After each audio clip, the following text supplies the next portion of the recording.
Wait, I'm not ready. Wait, is it 3 for me? So I get to go, but Joe doesn't get to go? I'm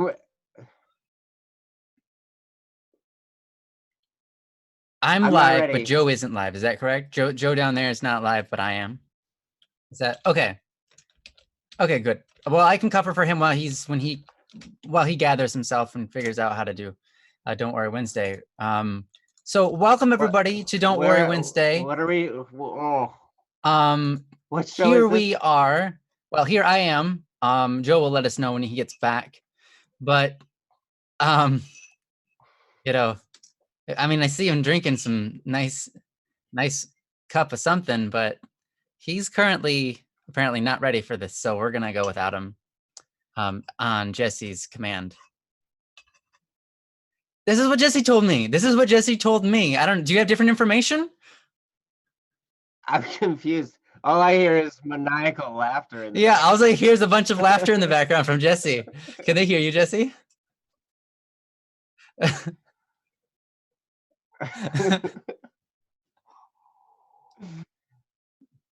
Jesse's laughing his butt off. Jesse's watching YouTube videos of cats falling off of cliffs or something.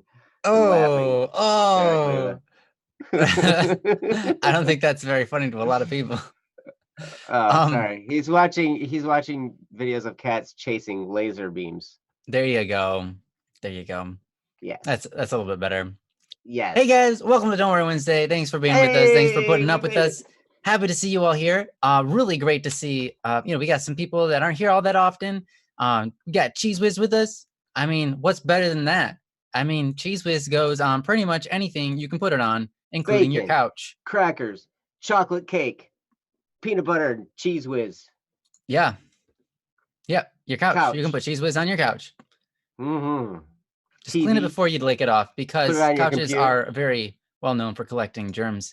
So anyways, welcome to Don't Worry Wednesday, the show where we talk about whatever issues you may be experiencing throughout your life and want to talk about. We all go through struggles in life. We all hit walls. We all trying to go do something, and then all of a sudden we're like, I don't know what to do now. We all have things that change our plans, or just things that we don't like. There's all sorts of different things in life going on to give us reason to worry, or to be dissatisfied, or to just be like, how do I get out of this? I just don't want to be here anymore. So we're happy to have you, and we're excited to do this Don't Worry Wednesday with you guys. It's gonna be awesome. Yeah. I can just tell you already, it is gonna be a great one. Yeah. So yeah. You tell them, Joe. Yeah. So we aren't professional psychiatrists, psychologists, psychoanalysts, or psychokinesis users, but we will do our best to give you our best, as a friend would. A lot of times you guys already know what to do in your life, so you just need a little bit of encouragement. A lot of times we're not even giving advice. We're just telling you, yeah, it sounds like you're on the right track. But once in a while we need that extra little bit of courage to muscle through. Yeah. And that's what we're here. Or psychos. Thank you for thinking we're not psychos. We are professional psychos. So, Senna, you're gonna have to remove that comment. No, I'm just kidding. We are not professional psychos. No, we aren't professional psychos either. So, but I do know a few of those. We are good friends, though, and hopefully we can be good friends to you too. So, how you guys doing today in this chat? How are you doing, Joe? Man, I'm so fantastic. You wouldn't even believe it if I told you. I do have to take this moment to try to figure out how I could even fathom what you're talking about. To give some recognition to our chat room hostess, Princess, and our producer, Jesse, for setting us up for the stream, getting us going on all this. So, round of applesauce for you guys. And yeah. Oh, is it crackly? A little bit, yeah. That's all right. I can fix that. Joe, you entertain them while I fix that, and then we'll get rolling with the show. Did you ever clap in double time? Like this?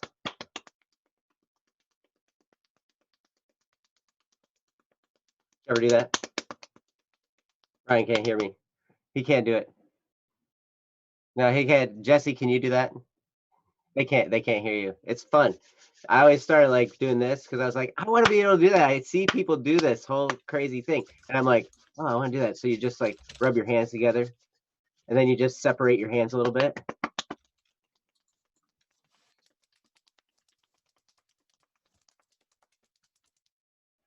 Hey, unfortunately, it cuts out. Like, so it did like 2 claps and it just cut you out. Fancy, you did it. Little Miss Fancy did it. See that? She did it in the chat. Yeah, I don't think Zoom likes it. No, Zoom doesn't like it. See, Zoom goes. Maybe if I talk while I'm doing it, then maybe it'll be all right. But it's kind of hard to talk and do this at the same time, and it looks crazy. It does. Nice. Yeah. Well, thanks for entertaining them. This is a good show. Yeah, let's get started. All right. So I'm going to go through a list of the people that we've got on hold here that have posted comments before that we weren't able to get to during those streams. So if you are here, go ahead and put a "What up with your mama at" in the chat, and we will see you so we can talk to you. Anything's better than whistling or chewing noises. Yes. No, don't do it. Senna will leave. She'll just straight up go, I don't want to be here anymore. And she like the chewing noises, really? She hates chewing noises. Yeah. Ah, wow. Okay. Sorry, Senna. Sorry. Don't leave. Please don't leave. Some people are like that. Some people have a really an intense reaction to those things. Especially because they got headphones on. So it's like you're doing that noise right inside their ear. I won't do it. That could be really weird. It's not just hate. It's like I get a migraine and irrationally mad. Oh, yeah, you get angry. Okay. That's fair enough. Sorry. I won't do it. ASMR chewing noises. Ooh. All right. So let's do this. On the list, we've got Hyrule, Summer Kagan, John Doe, Man Left Behind, Eric Bodine, Caffrey, Subaru, Rain Knight, Joe, Wandering Soul, Elizabeth, Aura, Akil, and Little Miss, even. Awesome. Well, I know we've got some of you in the chat. I've seen you already. We've got, we've got Little Miss, we've got Akil, we've got Wandering Soul. So Joe, if you're here, we had Joe Bohan, but I think Joe. He left for dinner. Oh, probably. Well, if he comes back, we can get to him. Hopefully, hopefully it does. I didn't see what's up with your mom and dad, so he's probably eating. Yeah, he probably. Yeah. What? My cat. Oh, my cat keeps stepping on the keyboard. That's awesome. Nice. Yeah, make sure you just say what's up with your mom and dad, because if you don't, you're not actually here. You're right, Luxoka. If you don't drop a what's up with your mom and dad in chat, then you are obviously not even. You are AFK. All of the even if you just typed something. Yep. No, okay, so it looks like the first one we get to do is Wandering Soul. Wandering Soul? Let's do it, man. All right, awesome. All right. Princess Wandering Soul posted the chat like a boss. Yeah. There it is. Time to non-existent. No, don't leave. Time to not. No. All right. So if you want to read along, go ahead and click on that link that Princess just sent in. This is a topic from Wandering Soul titled Soul Search, rather. And if you guys are ready. You ready, Joe? You ready for this? I'm ready. All right. There's already some responses from Waveslayer. I think that's pretty cool. Oh, yeah. Wandering Soul's already replied to the reply. So yeah, keep that up. Obviously they replied again, but I didn't read through it, so I don't know. I'm sure some help was given though, because this community is amazing. But yeah, I'm gonna go ahead and read it now. It reads as follows. Hello, you all. Hope you are safe. Back with some sad stuff. Be warned, I guess. I've done a lot of thinking, a bit of searching, you could call it. And to be honest, I'm not proud of what I'm finding. Know that some of what might look like excuses isn't meant to be as such. None of the stuff I'm mentioning is okay. I'm aware of this. Only reinforces what I've already come to believe. I really don't care about people anymore. I've tried to convince myself I do, tried to look for reasons to, but it's just doesn't happen. My heart no longer feels for other people. My empathy is gone. I've been thinking about what would happen if members of a family became despairingly hopeless. If a friend were to win the lottery, if my little sister told me she hated me, there's no spark of anything. Even as I type this, I'm not mad that I can't seem to bring about any sort of reaction. My heart feels gray and empty, just like it did so long ago. I rely on daydreams and impossible fantasies to keep me from going insane. It's no secret, really. The story I mentioned, I'm pretty sure the reason my brain concocted, that's the word. I'm pretty sure the reason my brain concocted from the mental static is so that I would have something that would let me escape. All the times, I think the age-old question, what if I won the lottery? Another escape that lets me think outside my harshly realistic view that I'm not going to be successful. I even treat myself on occasion to the incredibly blasphemous fantasy of becoming God. Yep, the big man himself. All of the omnipotence in the universe. All the things I would change. These impossible fantasies are my safety net in a way that all my other distractions fail to be. I don't hold myself accountable in them. I'm allowed to think freely. It's unhealthy, but intoxicating all the same. I've generally given up on the people I'm close to. In tandem with the first paragraph, I've accepted that they also just don't care. There's so little remaining people that it doesn't even sting anymore. It's just the same old inevitable end, like it always has been. Nobody sticks around. That's just life. I've come to accept it. No point shedding a tear for what you know will happen. I have this absolutely asinine belief that as soon as I find the one, that everything will be okay.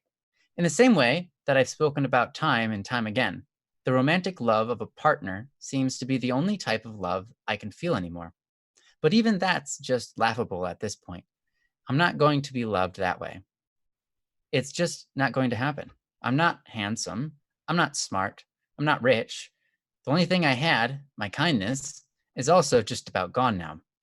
And zero redeeming qualities makes for the most undesirable bachelor. I can't love myself, and now can see it's stupid to dream that another girl could either. It's actually comforting in its own way, or in its own twisted way, the knowledge they agree with me. Even as I'm typing this, I'm starting to get this grim smirk because this isn't new information. It's not some grand epiphany that spurred this, just the gradual resulting of my spirit. Gradual rusting of my spirit. I suppose one way to look at it, I'm lowering my standards for this life, but I'm also done being nice to people who don't reciprocate. Will that make me a bad person? Was I ever really good? Is my response.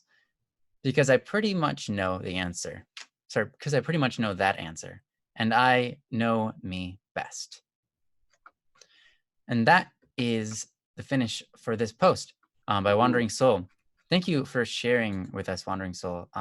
Obviously, it takes courage, and it also takes an extra bit of courage to post, certain characters you find as flaws within yourself, to post, things that you're going through that aren't necessarily that you don't expect anyone to look at and go, wow, that's really awesome of them. It's hard to do that, and so I have to give you props for having the courage to do so. And I understand, like I've been through some similar things like that before. I can't say I've been through all of that exactly. We're all different people. We're all experiencing different things differently. But hopefully we can go through this and just maybe add some perspective to some of your different posts or your comments here. And maybe even give a little bit of inspiration to where to go from here. Sometimes this is just where you're at, right? And it's like, okay, now what? Where do I go from here? Maybe we can just give a little bit of that as well. But everything you're saying, you know, we fully know that you're not just making it up or for attention or anything like that. We know that that life can be this way, and we can lose our emotion, lose our compassion, lose our empathy, and all of this kind of stuff because they are so dependent upon our emotional state, so dependent upon how the world has been for us recently, and um, how we have been treating that realm of things as well on our side. You know, there's so many different things in life that create habits in us that we just become that person. So, yeah, the first thing I want to say is don't don't be upset at yourself. Um, you know, there's only so much in life that we control, and sometimes not even ourselves. And to desire that control, there's nothing wrong with it. You know, you talked about like being God and stuff like that. I think that's really interesting, and that it isn't entirely blasphemous to a complete statement. I would not say, I would not say so. It can be okay to digest and go down different paths of thoughts and interest and escape even. So, anyways, with that great delay, I'm going to give it over to Joe so he can pass down some of his thoughts and wisdom onto you. Wow, Wandering Soul. I have to agree with Ryan. I really appreciate you posting this. There's definitely there's some darkness here, and that's, you know, hey, we all go through dark times, and that's okay. Understand that, you know, however we talk about this and whatever you're going through, remember that here we love you, and here you are safe. You are in a safe place here, and we do our best to try and keep it that way, you know, where people can feel safe to express whatever they want to express, and then we, you know, we're going to take what you have to say, and we're going to digest it and everything like that. Because seriously, I mean, I've been through a lot of these same thought processes myself. I've been through a lot of dark times. I've been through the huge question, what if I won the lottery? You know, what would I do? What I have imagined what I would do if I was God, because I'd be like, man, there's so many things I would change, you know. But I don't see things at the same level as God does. I've learned to understand that. So he probably has a pretty good lock on it.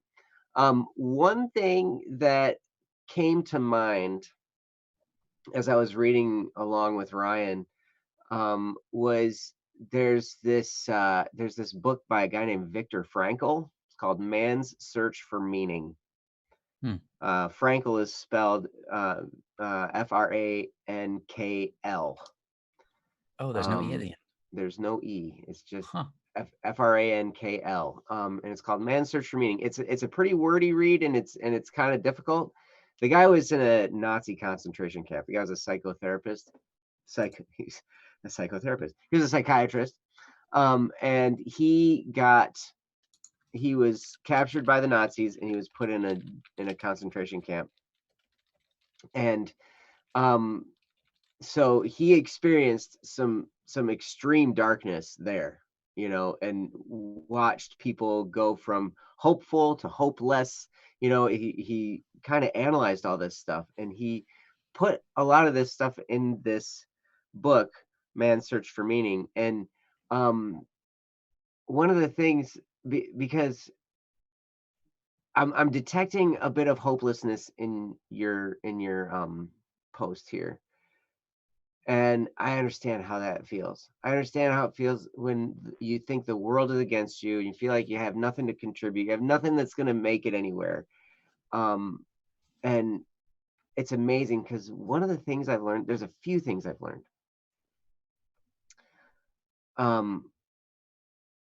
One is that things can change immediately.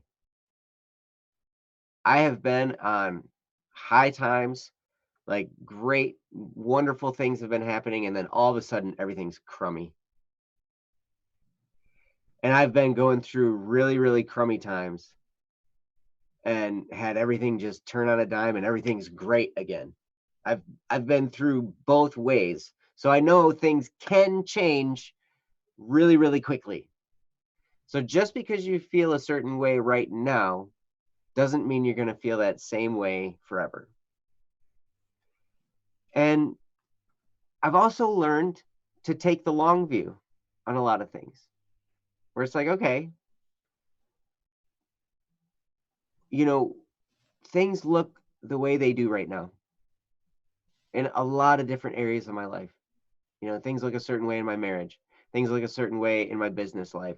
Things look a certain way in my parenting life. Things look a certain way, you know, in all different aspects of my life. And some of them are good, some of them are bad. You know, I have a pretty well-rounded mix of things going on right now. And one of the things that I've learned, and I only mention that because you mentioned different aspects of your life here too. You talk about romantic love, you talk about, you know, you talk about your success level, you talk about a few different things in here. There are different aspects of your life involved here. And one of the things that's always tended to help me is the knowledge that if I didn't have a purpose, I wouldn't be here. I remember a guy saying on stage one time, he said, if I wake up in the morning, I've got a chance. If I'm still alive, then I'm supposed to be here to do something. And I would say that's the same thing for you. Wandering Soul says, I think the issue is that I look ahead because this level has always been the returning point. Okay. So, but when you look ahead, though, it sounds like when you look ahead and see a bleak future. And quite frankly, I was trapped by that for so long. Just bleakness, where I'd look ahead and I'd be like, oh, nothing's ever going to go my way. You know, this isn't going my way. Nothing, it's always going to be the same. But I'm not a future teller person. I would, you know, honestly, if you'd have asked me 20 years ago, you know, what I'd be doing, it wasn't going to be this. There's no way I would have thought I would be on a live stream 5 days a week and another live stream 3 days a week, you know, sharing with other people. I never would that have crossed my mind. But all that darkness that I went through, it's a good thing I went through it, because now I have something to share. Now I have something to relate. Like when people come on and they share stuff they're going through, I have experience now where I can relate to at least the mentality of what somebody's going through. And so I look back on those times where I was like, where everything was sad and depressing and bleak looking for the future. And I'm thankful that I went through that, because of where I am now. I have something that I can love people where they're at, and I can be understanding, and I can speak to that rather than just saying, oh, you're so off track. You know, because that's what I used to deal with. Like, my friends didn't know how to deal with me. They didn't know what to say to me when I was going through this stuff. They would just say things like, man, that's dumb. Why do you think that way? That's so stupid to think that way. And seriously, I'm like, I can't help it. This is just what I'm going through. My gosh. But that book, Man's Search for Meaning, taught me one key thing. And this is what Viktor Frankl discovered. And he discovered this while he was in the Nazi concentration camps. He found out that purpose is the thing that keeps us going. When we detect a purpose for our life, even if, and honestly, I thought to myself, this was just a few days ago. We've got all kinds of stuff going on at BSS. We've got things going on, and I'm still insecure about it. I'm still insecure about my life and my future success and everything. And I'm like, the thought came into my mind. It's like, okay, well, what's my purpose here? And I'm like, maybe my purpose is just to fall flat on my face over and over and over and over and over again until the day I die. So that way everybody gets inspired by looking at this guy and be like, okay, look at that guy. He just fell on his face over and over and over again and failed at everything he did. At least it's not that bad for me, right? Like even still, and if I showed you the list of projects we have at BSS, there's a lot to be excited about for us right now. And still, with all that, a few days ago, I'm still beating myself up and still thinking, oh my gosh, I'm just, maybe my purpose is to inspire others by failing over and over and over again. It's crazy. So even still, I don't necessarily outrun all the challenges. But purpose is one of those things that can really, really help. And if you have any skills at all in any area or any talents, I'm sure if you looked, you'd be able to find them. If you look through your life and you're like, what am I good at? There are things that you're good at. And in times like this, one thing that's always helped me is I just start doing those things that I'm good at. Mainly because I like doing them. Just start doing them. Whether it's going to move me forward toward my success in my future or whatnot, it doesn't matter. What matters in those moments is that I'm doing something that I enjoy and that I feel like I'm good at. Because that's therapeutic for me. Now, like Ryan said, we're not professional counselors. We're not anything like that. Wandering Soul, you're good at writing, but that's about it. And I've been writing a ton. Hey, good. Continue doing that. The world needs writers. We were just talking about that in one of our conference calls. We were talking about the different projects we have lined up for the future and the things we want to do. And we're like, man, eventually it's going to be like, we're going to have a whole credits reel, because right now, you look at Criminal Idol and you've got Ryan, you got Static P, and you got an artist or two, or, I revert to the book because there's like 5 or 6 artists listed on there, right? And then there's Ryan, and that's it. But some of these things that we want to produce, they're going to take whole teams of people, like with someone dedicated to writing, someone dedicated to art, someone dedicated to animation, someone dedicated, all kinds of people, someone dedicated to holding a microphone, someone dedicated to, like all these jobs, right, that people are going to have. And so your niche is a great niche. I was speaking to another person that was feeling self-conscious about their writing because they were thinking, all I do is write. And really, I feel like I need to be doing animations and artwork too to go with my writing. And it's like, man, but if your talent is in art, or if your talent is in writing, then that's a huge niche. Because I can't come up with a story to save my life. I can write a song, mainly the instrumental parts of the song. That's what I'm best at. I'm not good at writing lyrics, and I'm definitely not good at coming up with a story. And when Ryan was telling me about the story with Criminal Idol and everything, I was just blown away. I was like, you invented that? Like, how does somebody invent a story like that? And I'm like, wait a second. It's all around me because people make movies and people make TV shows and people make YouTube videos and they come up with stories all the time. They invent things out of thin air. And I'm like, how do people do that? And I'm like sitting there and I'm like, wait a second. It's not my job to do that. I can be in awe of these people that do that. And I can be encouraged that people have that skill. But where my talents lie, where my skills lie, that's where I need to focus. Because that brings my purpose closer to me. Another thing that I will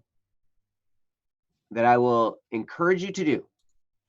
We have this 3-step process that we go through on the Double Cup of Joe show. And if I can't remember if I've seen you there or not, Wandering Soul. I feel like I may have, but I don't know. But we start every show with this 3-step process. It's what are you thankful for? What are you looking forward to? And what are you going to do today to move your life forward? And so if you look close, you have things to be thankful for. That's going to help a lot with the bleak outlook. Because when you remember the things you have thankful for, even if it's just like, I ate Captain Crunch this morning, or I was able to sleep on a soft pillow. Even something simple like that. I didn't run out of toilet paper this morning, whatever. Those simple little things to be thankful for. That just starts those juices rolling, and then you can find something to look forward to, even if you have to make it up. Play that game with yourself, the if I won the lottery game, because who knows? Maybe you're going to write something that gets picked up somewhere, that gets turned into something that makes it feel like you just won the lottery because, whoa, this just came out of nowhere. Who knows? It's possible. It happens to people. And so what would you do if something like that happened? You can write a story about that. Yeah, you totally can write a story about that. But anyway, those are just some random hatchet thoughts that came to mind. Hopefully it made sense. Hopefully it was helpful. I'm going to turn it over to Ryan because I talked for a long time. Sure. Thanks, Joe. And thanks for going through that. And I of course, I think that you said some really good things in there. What's two in the 15 minutes I talked, there were two good things. Yeah, just one or something. No, maybe 1.5. No, just kidding. No, I really appreciate you going through this because, I mean, it's important to know that other people have gone through things like this before too, right? And that they made it out, and that we continue to go through it every once in a while as well. Just as you were saying, Joe, you went through this phase where you were like extremely depressed and your friends didn't know what to tell you. They were just like, dude, shut up and get better. And you're like, yeah, okay, that's what I want. I would like to get better. Doesn't work. I'm kind of stuck. Yeah, that's not helping, right? And it's important to know that, even once you, like, here's the thing, you can get over that. You can finally get over that bridge. And once you do, yeah, sure, the grass is greener, but then there's always you there. So every once in a while, you might slip up. And that's fine. I really think that, I like this comment that you made here, Wandering Soul. You said, I think the worst part of it is that I accept that there will be temporary happiness, but my head and heart both know that it's temporary. Yeah, that's true. But that's also beautiful.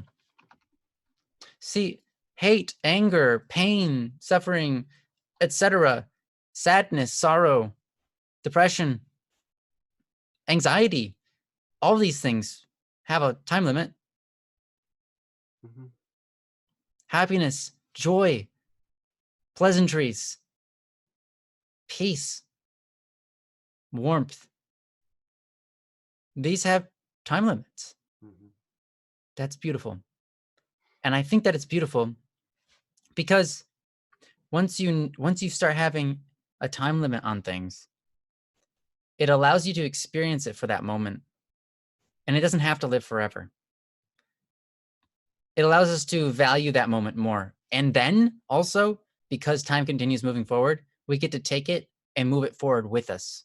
Take that experience and go, okay, what can I do with this? What can I do with this sorrow? Or what can I do with this happiness, right? Happiness, to be very plainly honest with you, happiness is a sort of satisfaction. And it has to be maintained and worked at every single day. If you want to be happy your whole life, it's not going to happen. But you can do a pretty darn good job at it if you maintain what makes you happy. Mm-hmm. And that's practicing virtues. Because satisfaction comes from within. Are we satisfied with who we are? And so if you start chasing after virtues and, depending on religion, chasing after God, you start to become more satisfied with who you are inside, which makes you more happy. When you can do things that you're proud of, you become more happy. You become more upbeat, excited about life, because then you start believing in yourself. You can start being proud of yourself. So And in order to obtain happiness, at least one that lasts, they say difference between pleasure and happiness. One of the main differences is pleasure cannot be sustained beyond the act which produces it. So if you are experiencing something, but as soon as that thing ends, you are no longer, or at least within the next several minutes, if you are no longer experiencing happiness, that isn't happiness. It's pleasure. Sometimes we might do something and it lasts for a whole day where we're just like, yeah, this is awesome. But then it fades because that's pleasure, which is temporary. And so is happiness, but happiness is less temporary. Happiness is like investment put towards the future. Pleasure is like something now that makes us feel good. So happiness is when you go out and you work. Happiness is when you go do your workout, building your muscles, building your strength, building your physique, things like that. There are things that are difficult, but they make us proud that we did them. Things like studying, things like becoming better at our talents, things like making communications and making relationships better with people. Things like prayer, hard prayer, like sincerely difficult prayer, where you sit and you kneel for 40 minutes straight, doing nothing but prayer, and your legs go weak and your arms start to shake because you're like, I've never been in this position so long in my life. Hard prayer, right? That's something we're proud of. And that develops happiness. And that happiness is one that lasts longer.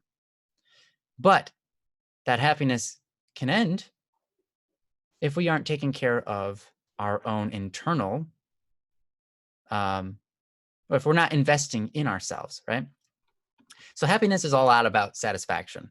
It's not about being satisfied with the world around us and how we are doing in it. It's a lot about being satisfied with who we are, regardless of the world we're in. So if you might look at yourself and say, oh, I'm ugly, I'm not fit, I'm not rich.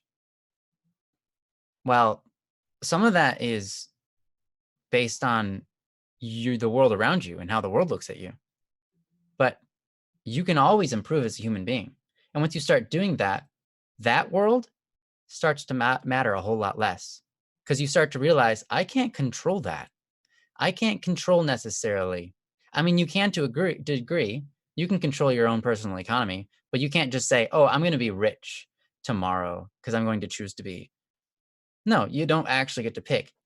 Finances and income, if you're starting your own business, still heavily relies on other people coming to you. You can't demand money and just make it happen, right?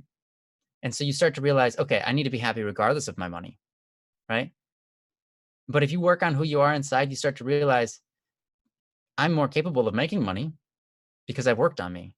And that's satisfactory, And also, I like me. And it doesn't matter if I'm rich or not. If I like me, that's good, right? So I would encourage, and I think we've encouraged this before, but look up some virtues. Just look up the cardinal virtues.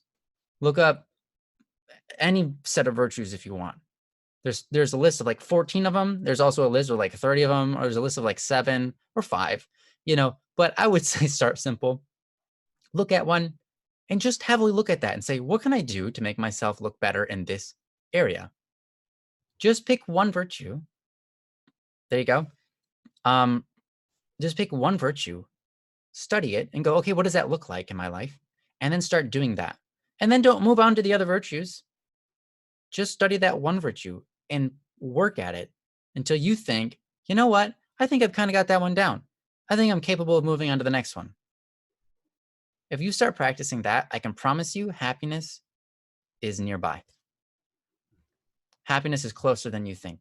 And that excitement for the world again is closer than you think. Because I can tell you from my own personal experiences, I've been completely emotionally dead. I have been in that position where it does not matter if I think about my mom kicking me out of the house or even my mom dying. And I'm like, But I love my mom. I wholeheartedly love my mom. But it didn't matter to me then. I can think about my brother, same thing, you know? And I'm like, man, I love my brother so much, but it doesn't get me riled up. That was one of the best parts, one of the best moments in my entire life. Wandering Soul, you are currently going through something that you are not thinking you're going to call one of the best moments in your life. But I can tell you that for me, that was when I was in 6th grade. It happened a while ago. When I was in 6th grade, I just lost myself. I just lost everything. I lost all motivation to do anything. I did stuff, but only because I was just like, okay, if I just mindlessly just like pretend I'm not even existing, but then just start writing this down because it's my homework and I have to. Okay, there we go. I'm done. Okay. I don't even know I did that. Whatever. And that's how I lived my life. And then I would go run away to like my video games and play. And I would go sit down and watch TV mindlessly for hours. I wasn't even doing anything productive, you know? Once in a while I would go to my piano and become better at that.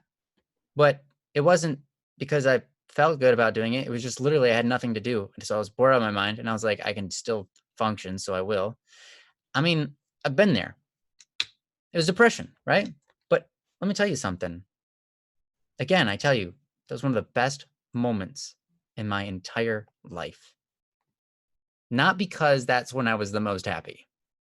Not because necessarily when I learned the most. But it is what set me up to become a good learner.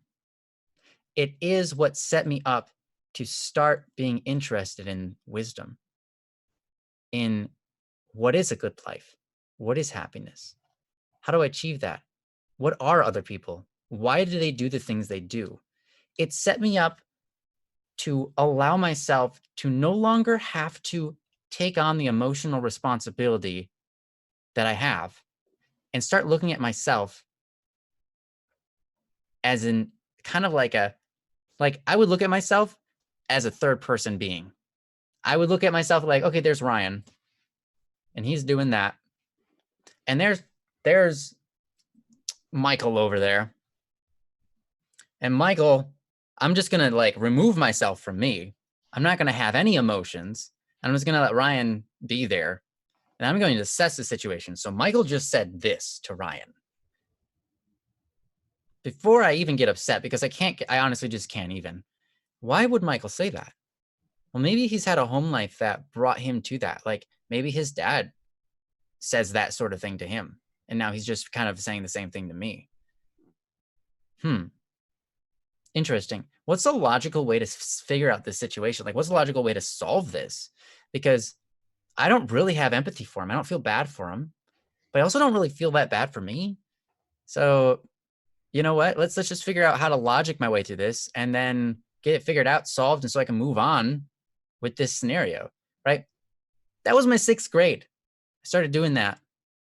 And it taught me how to have emotional strength, how to take on the world and not get so caught up in what's around me or what I look like or what, other people think I look like, and allow it to just wash over me and be just honest and just be like, let's do something more important than just sit here and freak out over, some petty little things like an argument.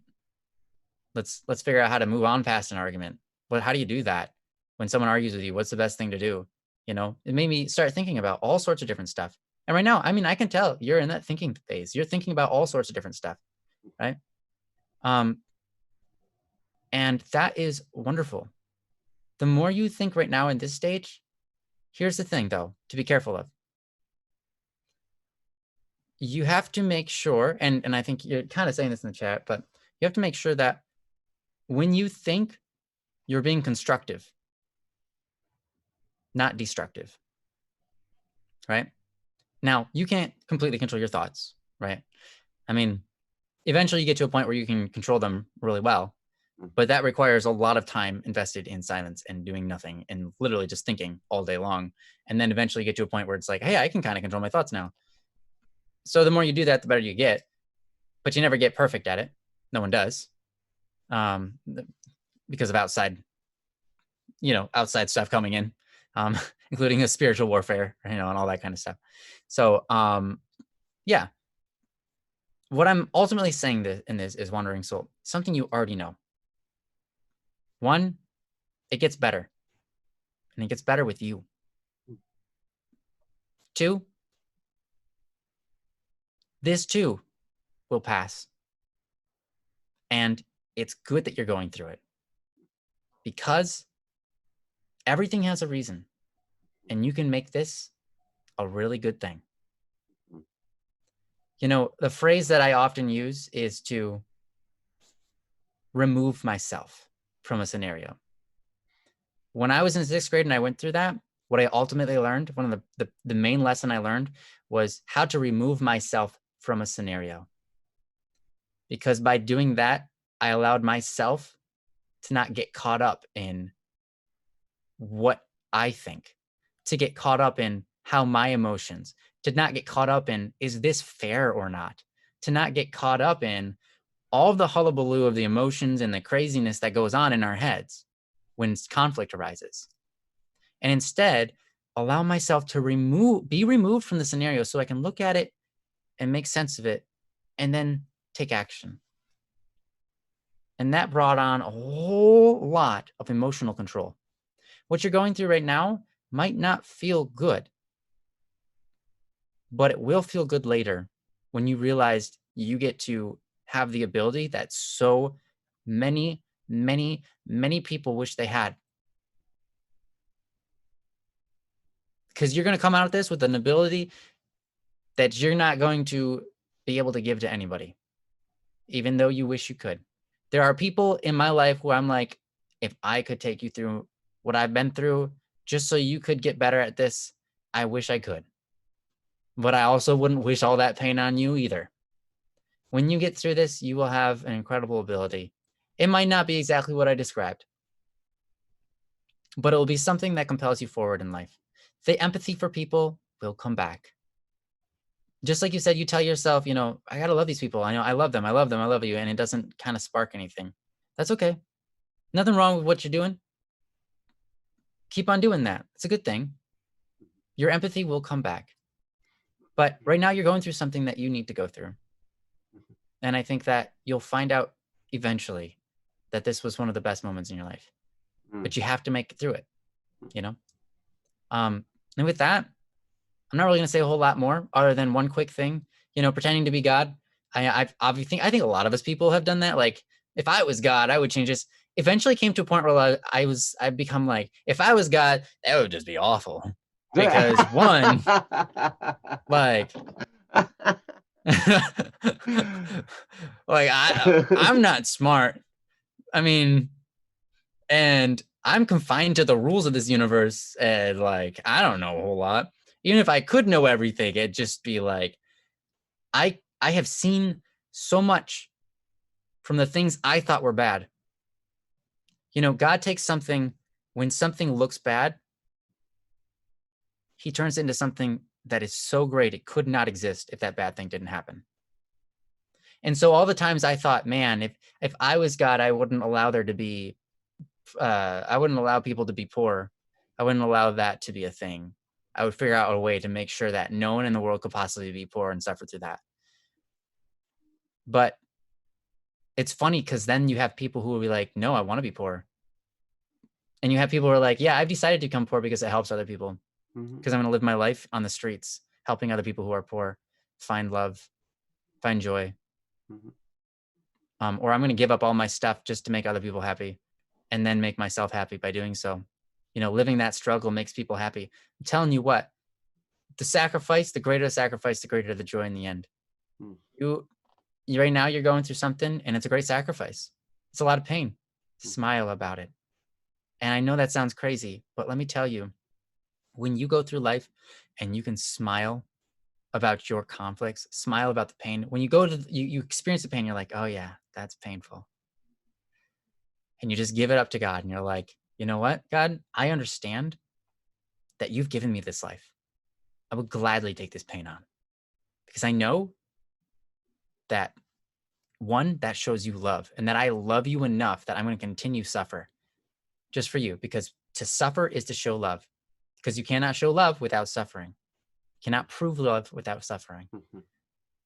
You know, unless you can say, oh, I love you all day long. But if you're not willing to like even move an inch for them, if you're not willing to have your arm be cut off for them, if you're not willing to have your life ended for them, if you're not willing to go through problems, if you're not willing to push them around in a wheelchair because they get struck and you have to push them around in a wheelchair all your life, if you're not willing to do that, you don't have love. It's through our pain that we get to experience that love.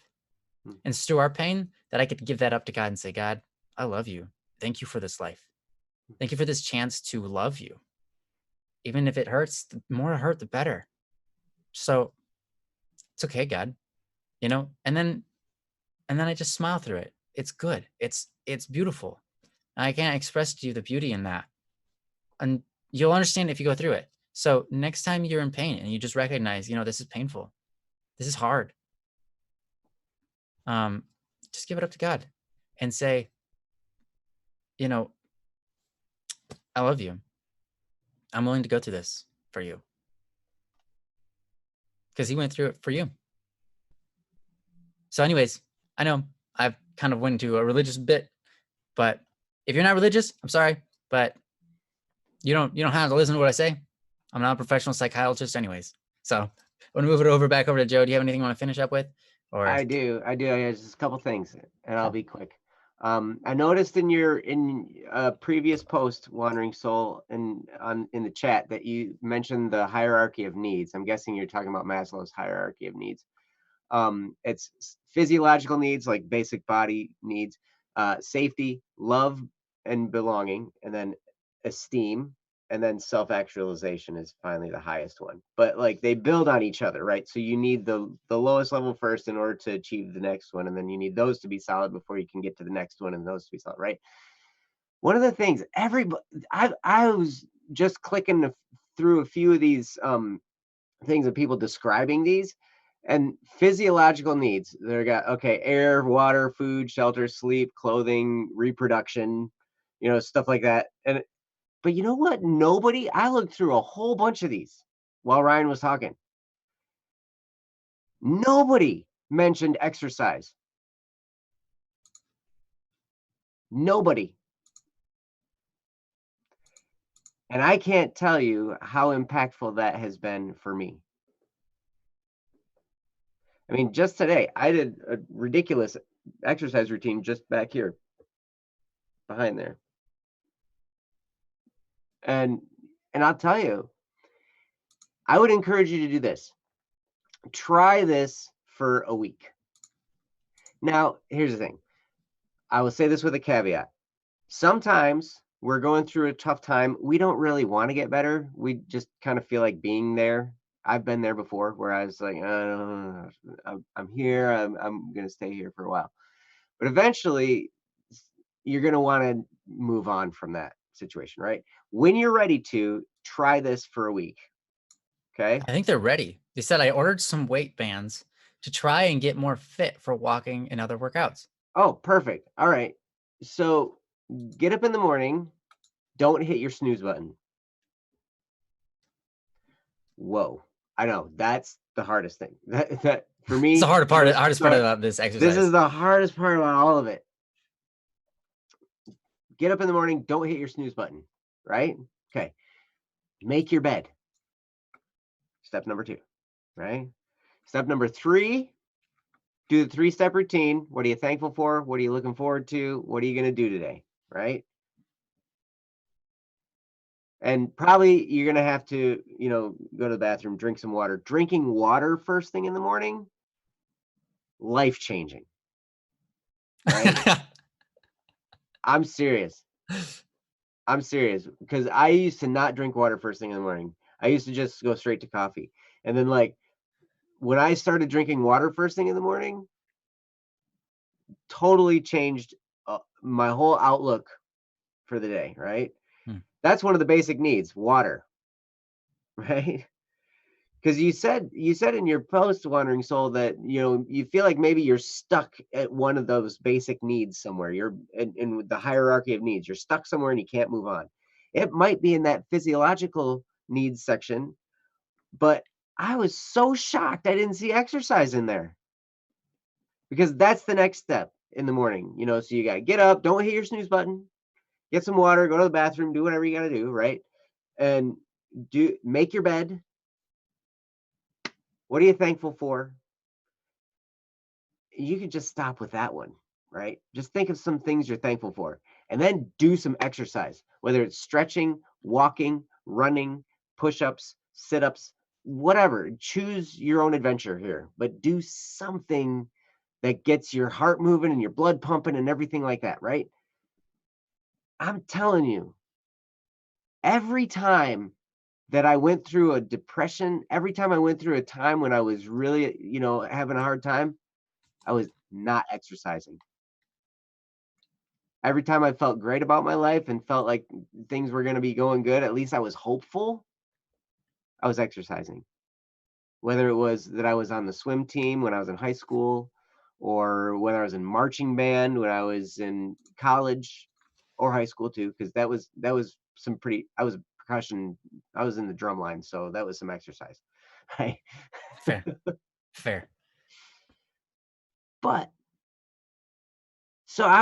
definitely find a way to do a little bit of exercise, even if it's just 10 minutes.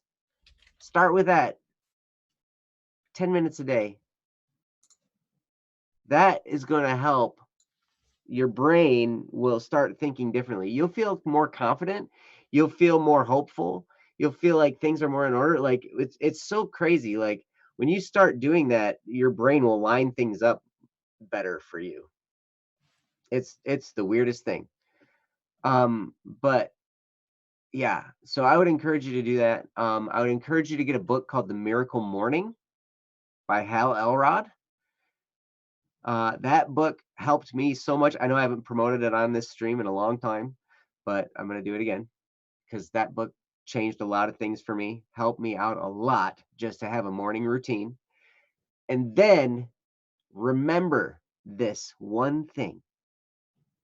I know I've said remember this one thing like 5 times, so you kind of You writing this down? Because there's a lot of one things.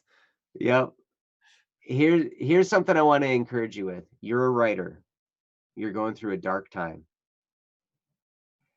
The dark time that you're going through is going to help you create some of the best writing that you've ever created. I promise. It's been that way for me with music every time. Anytime I'm going through a hard time, that's when I write the best music. Well, I mean, just think about it. What are the best stories? All the best stories have the best conflicts. Yeah.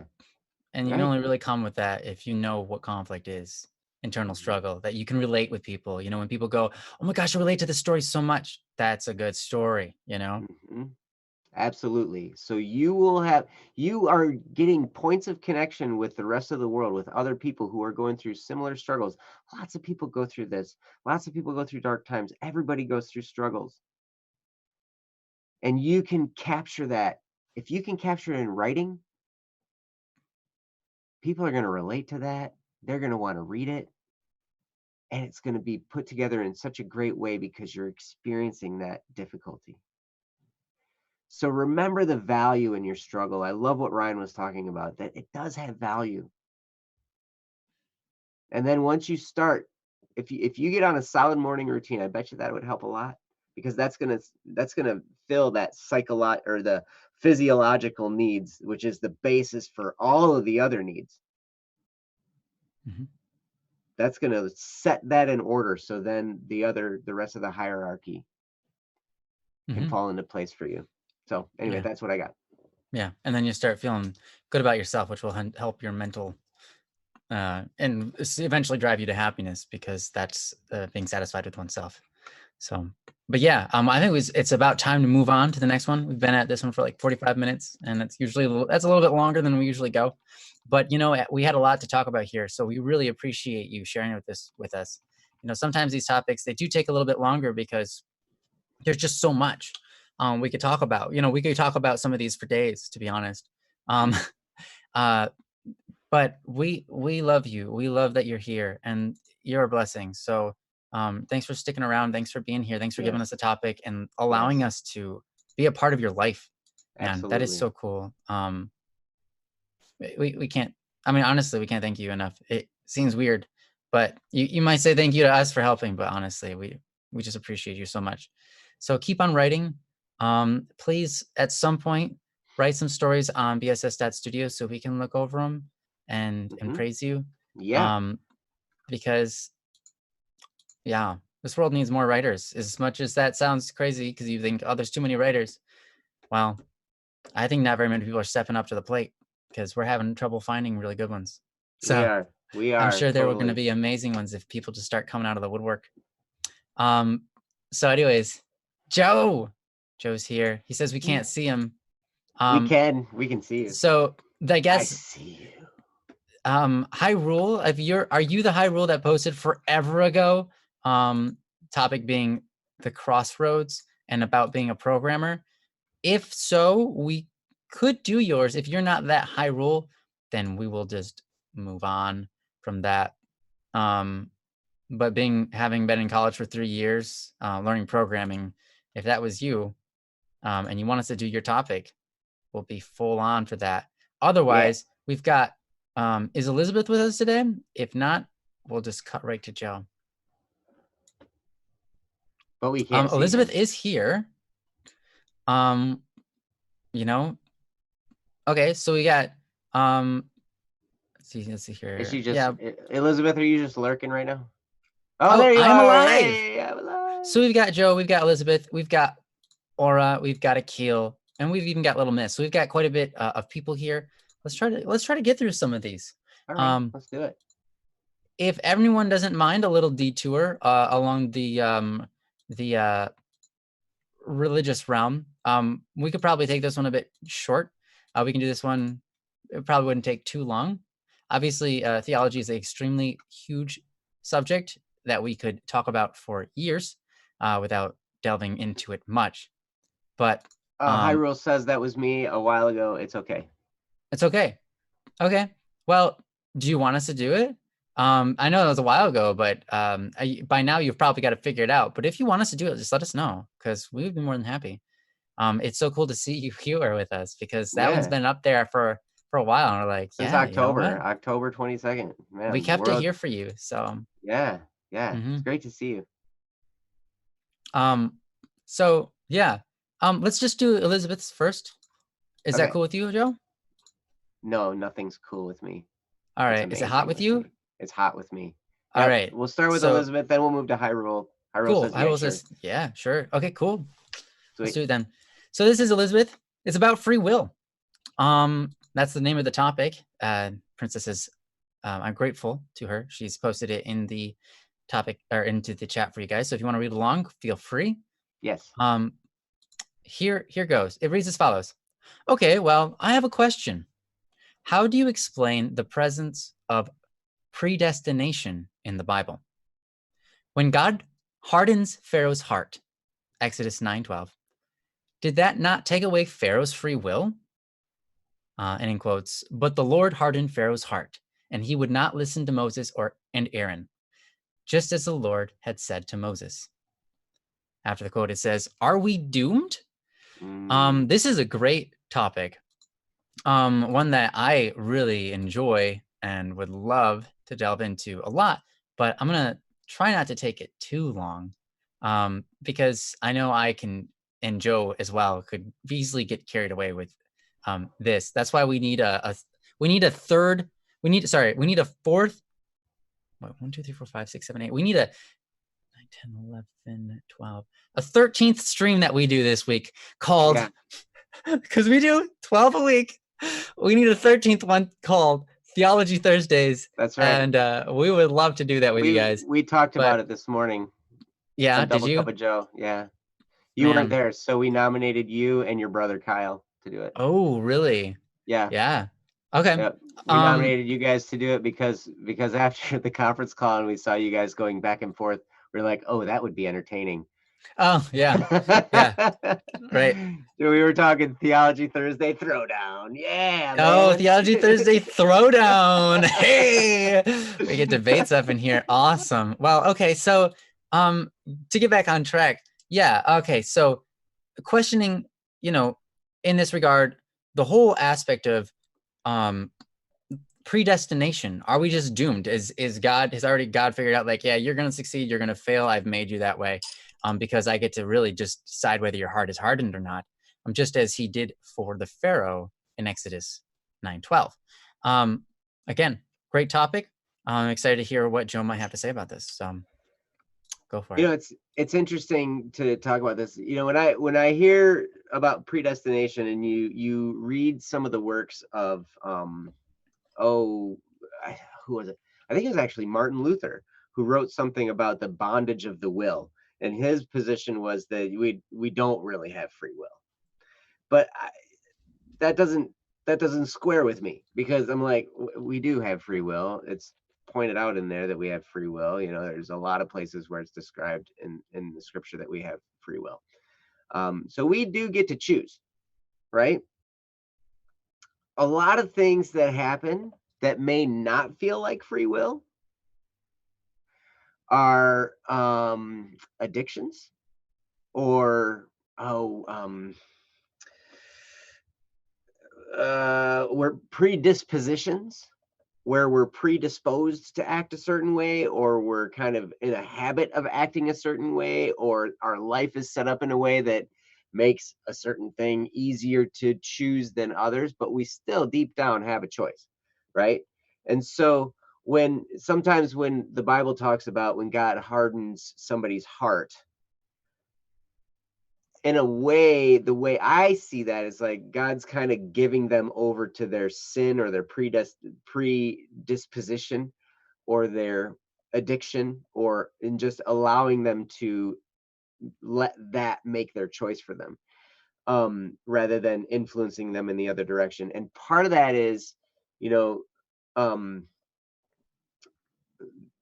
working out God's plan in a way. Now, one of the things you have to understand is that God, who is omnipotent and omnipresent and all that omni whatevers, right? All that stuff. Omnivorous.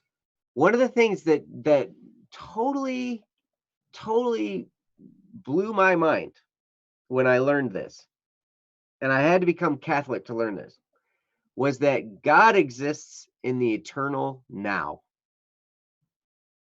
There is no such thing as time in God's, where God is, basically, right? In his experience. He experiences every moment of history, past, present, future, now. And so he knows what's going to happen because it's happening right now. But that doesn't mean that we didn't choose it. Just because he knows what happened, he still gave us the idea of the choice. Now, he knows the result of that choice, and he allows us to make that choice. But when we talk about this, God hardening Pharaoh's heart, the way that I see that is like, okay, this is Pharaoh, right? He's got all these Jewish slaves. He's got all this free labor, right? To me, that's a lifestyle set up to make choices in a predisposed way. It's like, I'm not going to get rid of this, right? So the way I look at that is God hardening Pharaoh's heart was God turning him over to his predisposition. Not his predestination, his predisposition, like his natural way of living. And so that's kind of the way I look at it, because addictions work in our lives. I've gone through addictions on many different levels, different substances, different desires, all kinds of stuff I've been addicted to. And my life tends to, like, when I'm addicted to something, I'm kind of trapped. I have to make a decision in that direction. I'm like compelled to make that decision. And it feels like I'm forced to do that because of this addiction. And to be addicted to free labor in your society, I can see how that would help somebody make a decision in a certain way. But anyway, that's kind of my take on it. I'm turning it over to Ryan because he is much more wise in these ways than me. I don't know if that's true, but I will say that I really liked your approach. To kind of summarize a little bit in your approach, one thing that you have to keep in mind is that so it says God hardens Pharaoh's heart, right? Well, Pharaoh's heart was already hardened. So God didn't have to do anything. In fact, the idea of softening a heart is when God takes action. So there's an idea of like light. So you have darkness and you have light. Darkness is simply the absence of light. Right. Darkness isn't a thing that protrudes on the light. It's simply where the light isn't. Mm-hmm. That's how it works in physics. And then Einstein actually brought that into the idea of God and said, God is, so when we have things that are good, they're the presence of God. When you have things that are bad, it's not that God caused that bad thing to happen. It's that God allowed the bad thing to happen because he didn't intervene. Mm-hmm. And so what Joe's saying here is the Pharaoh's heart is hardened because it was going to be hardened. And so instead of God intervening and making the Pharaoh's heart soft, Pharaoh's heart was naturally in a hardened state. Yes. Amira or Elizabeth says, wait, so basically a hardened heart isn't an active action from God. Yes, that is how you can absolutely look at this. There's another way you can look at this, and that's this. Because I don't know the traditional or historical answer that is here given by the intention of the writer, right? Because someone wrote this and they knew what they were talking about, but that doesn't mean I know that what they know, right? Yeah, it was Moses, by the way. It was yes, exactly. Right. So this was a guy who was the guy who was in the interactions with Pharaoh. Yes. He's the guy who wrote this stuff. Right. So another way is actually, I'm going to kind of talk a little bit in the realm that Akil would likely experience in his religion, and that is this. God is all-powerful and is therefore a master, right? He is a master, we become slave. Now, that doesn't mean that, well, in a way, we are at the whim of God, right? We exist because he eternally thinks of us, and therefore we eternally exist. If he decided he didn't want us to exist, we simply wouldn't, right? So in this situation, right, God has the power to harden someone's heart. He has the power to lead someone through a series of events in their life to give them that natural state of hardness of heart. In fact, all God probably has to do is say, hey, you get to be the Pharaoh. Now, yeah, you get to be born the Pharaoh because you are the son of this person. And this is your personality that I picked out for you. And now this is how you're going to develop. And naturally, because of your surroundings, likely, and the choices you're probably going to make, you're probably going to be this way. God would know that, right? Yeah. But, and by the way, and he knows it all anyway, because in an instant, he knows it all. Right. Because he knows everything.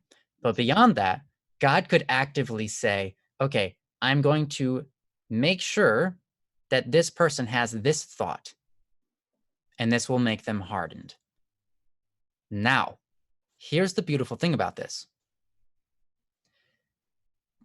If God forced a choice, do you think then that God would say, oh, I forced them to be a bad person, so of course I'm not going to let them into heaven?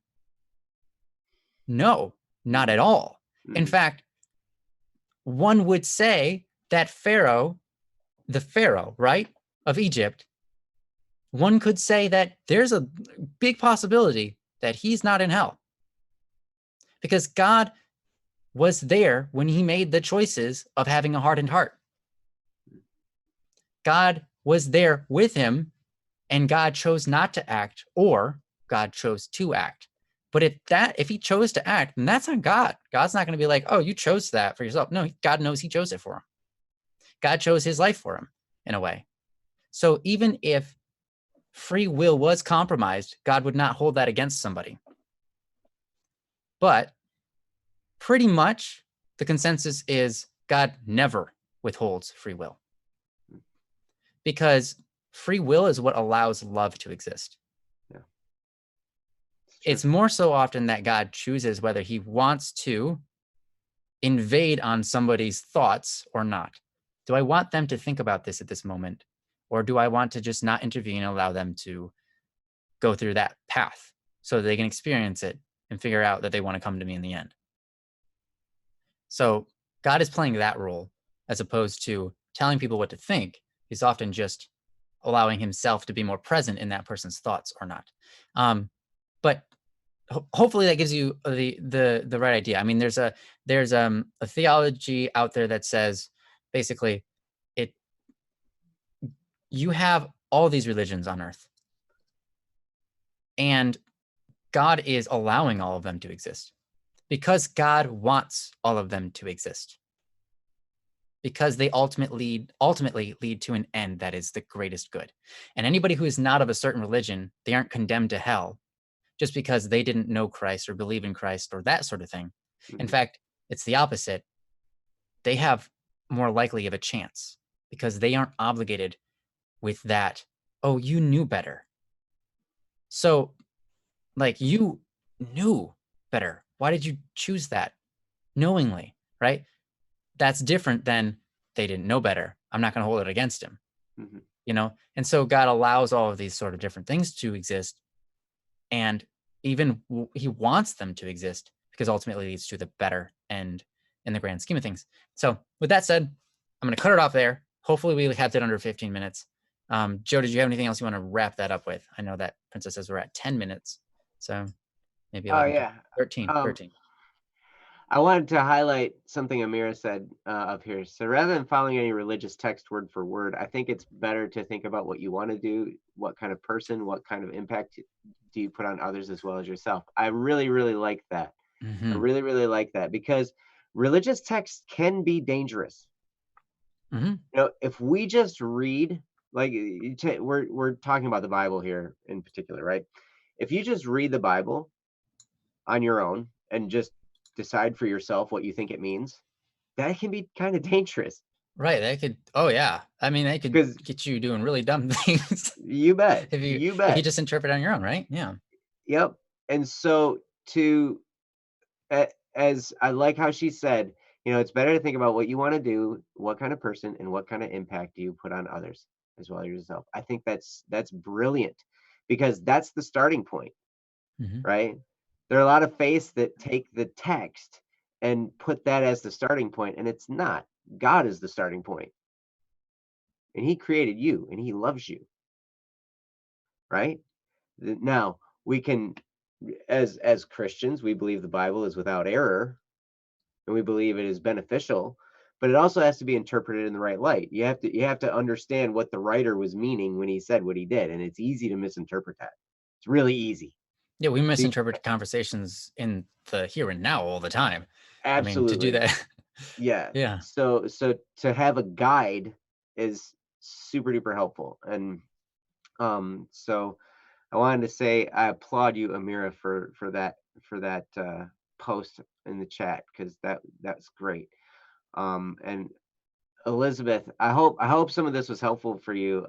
I know some of these things were helpful for me when I started to figure out. I love what Ryan said when he said bad is really just the absence of good. Like darkness is just the absence of light. Because really that's it. That's it. You know, bad isn't an additional thing. Bad is a deprivation of good. It's a minus. You know, we don't add bad to the world. When bad things happen, it's a subtraction of good. Right? So it's an emptying thing rather than a filling thing, right? We don't fill the world with bad. We empty it of good. So when you start to learn that, it's like, okay, now I can kind of understand some of these things about hardening hearts. And like Ryan was spot on, where he's like, okay, God just decided not to intervene. He allowed Pharaoh to go along that path that he was going to go on anyway. Mm-hmm. You know, and that was just an evil path that he was, you know, predisposed to take. And so, yeah, that's what that means. So anyway, hopefully that's helpful. Ryan, you did amazing. Thanks, you too. And yeah, Mira, honestly, that's a great point. You said you consider yourself to be philosophical. Keep on considering that, Yes. because considering yourself to be that, because that leads you down a path that you will be. I mean, you know, that's just the way it works. And the more philosophical we can be, the wiser we become with our how we live our lives and stuff like that. So honestly, and we all have things to learn, like even me for sure. Like, so for you to, if you to point me in a direction, that'd be awesome. You know, anyway. I can just say I'm a pretty solidly Catholic Christian. And I have gained so much wisdom from pagan philosophers. Yeah, absolutely. You know, like I'm like, one just recently was Marcus Aurelius. He was an emperor of Rome, like during the early times of Christianity, and he was basically pretty much dismissive of Christianity. He wasn't like anti-Christian. He was just like, I don't know what these guys are up to. Just they seem too zealot. Just, you know, they have too much zeal for my liking. You know, but he was a Stoic. And Stoicism, the belief systems in Stoicism have there's a lot of wisdom in there. Oh yeah, and they've greatly impacted the world in many ways for the better. So yeah, absolutely. Yep. And that goes true for all religions. There's truth and wisdom to be found in religion and philosophy. And yeah, it's great. Henry Sola, Stoicism, heck yeah. Yeah, Stoicism rocks, man. I'm telling you, there's so much wisdom there. Just in maintaining a clear head and a level head. I mean, yeah, just that standpoint. But anyway, we need to move on. But thank you. Yeah, let's move on. Thank you so much, Elizabeth, for sharing that. Yeah, Hyrule, we're about to do yours. If you're here, drop a hey we oughta put up in the chat, and we'll get to yours. Yeah, good luck trying to write that. And yeah. Yes. Okay. This is Hyrule's called. That's not hey what about, but it's hey we'll take it. Yeah, it is actually. The Y is hey what, and then the E is the we up, and the S is obviously the rest of whatever I said. Yeah, so, exactly. Makes complete sense. So this comes from Hyrule. It's titled The Crossroads, and it reads as follows. Hello, this is a little weird for me, but I will be okay. I'm at a crossroads in my life at the time of posting this. I have been in college for almost 3 years learning programming. I really do enjoy it. College, on the other hand, no. But I stuck through it to hopefully get my degree. My main problem is that I don't really want a programming job, but I want what I'm working for. Wait, hold on. My main problem is that I don't really want a programming job, but I want what I'm looking for, although I have not been happy for a while. I could just drop out and regret my decision, or just get the piece of paper. LOL. Thank you for your time, Hyrule. P.S. Thank you both for giving me and other people a platform to express ourselves. Also, thank you for the final push to upload my music that I make to SoundCloud. That's awesome, dude. If you write music, yeah, what's your SoundCloud? We would like to check that out. Yeah, please. I mean, we might not be able to get a link. Oh, dang it. He's not a moderator, so he can't post a link, but maybe. Shoot. How do we get that? How did we do that before? Okay, you know what? So click on that link that Princess just posted. That's the post. If you could put your link Billy Tilly. Oh, okay. I was gonna say you can post a link to it as a response down below in that forum section. Oh, you can find it and keep it. But yeah, this is a really great question, something we all have to go through at some point in our life, making a big decision. All of a sudden you're just like, okay, my life is here. I see where this is going. I don't necessarily want to continue, but I could just for the piece of paper. You enjoy programming, but working at a programming job is not necessarily what you want. you know, this is a great thing. Now I'm curious, Hyrule, obviously it's been October, November, December, January, February, March. So it's been about 8-9 months since you posted this.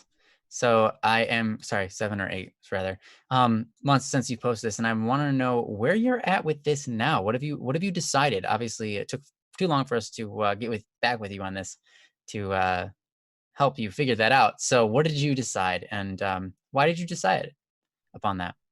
And while you type that out, yeah, I'm gonna oh, hey Sunny. I'm gonna go ahead and give it over to Joe. Stay safe out there wandering. You're awesome. Have a good one. Yes. Thank you, Hyrule, for posting, and thanks for coming back.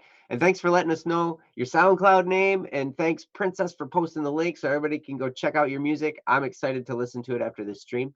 And I really appreciate you being involved and being here. So at any rate, you know what? Honestly, both choices in this matter have merit. And then both choices have, downfalls. It's like, it's hilarious. This is a lot like when I called Ryan a few weeks ago with a question. I was like, hey, you know what? Here's the situation going on. I won't go into the details. But what should I decide? Should I do this or should I do this? And it was 2 choices. And he was like, either one. I'm like, yeah, but which one's better? He's like, neither one. I'm like, you're not helping at all. And so by me saying that is probably not helping at all. And I understand. And I apologize profusely up and down for that. But so I guess the question is, what do you want? There are benefits. Okay, so let's take a look. So one thing I do in these situations is I will write down benefits of, I will take both choices, right? And I will do the best I can to make a list of all the good and the bad that come from each choice, right? And it can be really simple. Like it can be as simple as, well, if I make this choice, I'm not going to eat tacos on Tuesday. And I really like tacos on Tuesday. I get you. I get it. Man. Okay, Hyrule says, I'm going to get it because I've been there for some time. I guess I need it, but now it's starting better. Okay, cool. So you're on the path to finishing. Okay? That is tremendous. If for only the reason that you develop the habit of finishing. It's easy to develop a habit of quitting. This goes for everybody, including myself. This is some self-therapy by a non-professional. Amir says, no, I want tacos. Me too. Me too. The stream's not over yet. I can't have a taco. Yeah. And Taco Bell's probably closed because they gotta close at night now. Yeah, that's true. But at any rate, I was doing this to myself today. I was faced with a decision and I was like, oh my gosh, am I going to do this or am I going to not do this? And it's like, wait a second. If I go this route, I will quit. If I go this route, I will finish. And I was like, you know what? Just for that simple fact, I'm going to take the route that makes me a finisher and strengthens that habit of being a finisher because I know how weak I am. And I know how easy it is for me to let little things slide. And all of a sudden, I get in the habit of quitting things that are good to do. Now, if you're in the habit of quitting things like smoking or other bad habits, that's a good thing to quit, right? They're good things to quit because they're not healthy for you. But in things like this, it's way better to be a finisher. There are times, see, I didn't finish my degree. I went to college for like 8 years. And I was very, very fortunate. I was very kind of spoiled actually, because my mom was full-time faculty at the college I was going to. So all my tuition was free. I was a family member, right? And I was very much encouraged to stay in college, because at the time when I was younger than, I think the cutoff age was like 26 or something like that. At the time, if if I was under 26 and I was a student, I qualified to be on my parents' health insurance plan. So I was like, hey, free tuition, free health insurance. What's not to like about this, right? So I would work at whatever job I was working, and I would go to school, and I would take classes that I wanted to take just on all kinds of random stuff. Like I took a swimming class. I took geology because I thought that was cool. I took astronomy because I thought that was cool. I took media production. I actually was pursuing that major for some time, but mostly I was doing music performance because, I'm a musician. I want to be a musician, right? But I never got a degree. And I'm probably, now that I think about it, I probably only need like an English class and a math class or something, and I could probably get my associate's degree. But it's been a long time. So, I don't know if my records are still there. That was back when records were on paper instead of on computers, probably. So, but anyway, I'm glad you're developing the habit of being a finisher, because that's a great thing. That's a great thing. But either way, whatever choice you were decided to make, you could make it work. Like Ryan has famously said, you make a choice and you make that choice work. And there's so much wisdom there. And speaking of Ryan and his wisdom, he's going to have some more for you right now, because I'm turning it over to him. All right. Well, thanks. Ready or not, it's your turn. Ready or not, here I am. Yeah, I think, Joe, you touched on something that's so important. Be a finisher. Now, I don't mean to say finish college, but you are so right in that it really does create a better habit for finishing. Finishing is one of the most important but least practiced talents in the world. One of the things I appreciate about Rainey, who does my art for me so much, is that she does what she says she's going to do. She finishes. She started college doing, what do you call that? Accounting. She hates it. She figured out very quickly that she hates it, but she said, I'm doing it. She's been there for like 4 years now, and she's finishing this year. And I'm proud of her. But you know why I'm proud of her? Not because she's going into something that she doesn't like. I wouldn't want that on her. In fact, she knows that I've asked her many times to say, like, hey, could you please quit? But one of the things that makes her awesome is that I know I can count on her to finish whatever it is I assign to her. Yep. It might take a long time, but I know that she doesn't give up. And that's only because she always doesn't give up. Even when it comes to doing things like, you know what, I'm going to get out of here. I'm probably not going to be an accountant, because that's totally just not me. And I'm like, good. But I appreciate the fact that she finishes. Now, me, if you look at my life story, as Senna said, you might want to contact some other people and how they've quit college. See, for me, I quit college too, just like Joe. I went for 2 years, and the second year in, I realized I was not doing anything productive. I wasn't going anywhere with my college stuff. Everything I was learning, I could learn from home. And I was like, you know what? I'm going to quit, and I'm just going to go full head on with music. I'm going to work a part-time job at the same time. I'm going to work a job. Maybe it'll be full-time. I'll work a job and I'll do music and on the side until that music takes off. And I committed myself. Here's the thing. When I said this, my mom was immediately like, no, you're not. You're going back to college. You are not dropping out. And I said, no, I know what I'm supposed to do with my life. Like, not that I know I can, essentially, I know I have the power to change lives if I write music. I don't know what I have the power to do if I go anywhere else. I'm going to write music and have an influence on lives.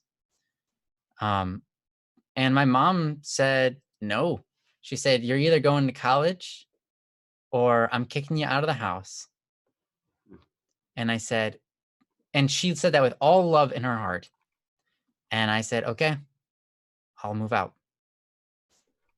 Because, and here's the thing, because I did that, my mom is way more proud of me as a human being than she ever could be if I had continued going to college. She would be proud of me, like, oh, wow, you finished college and you got a degree in something.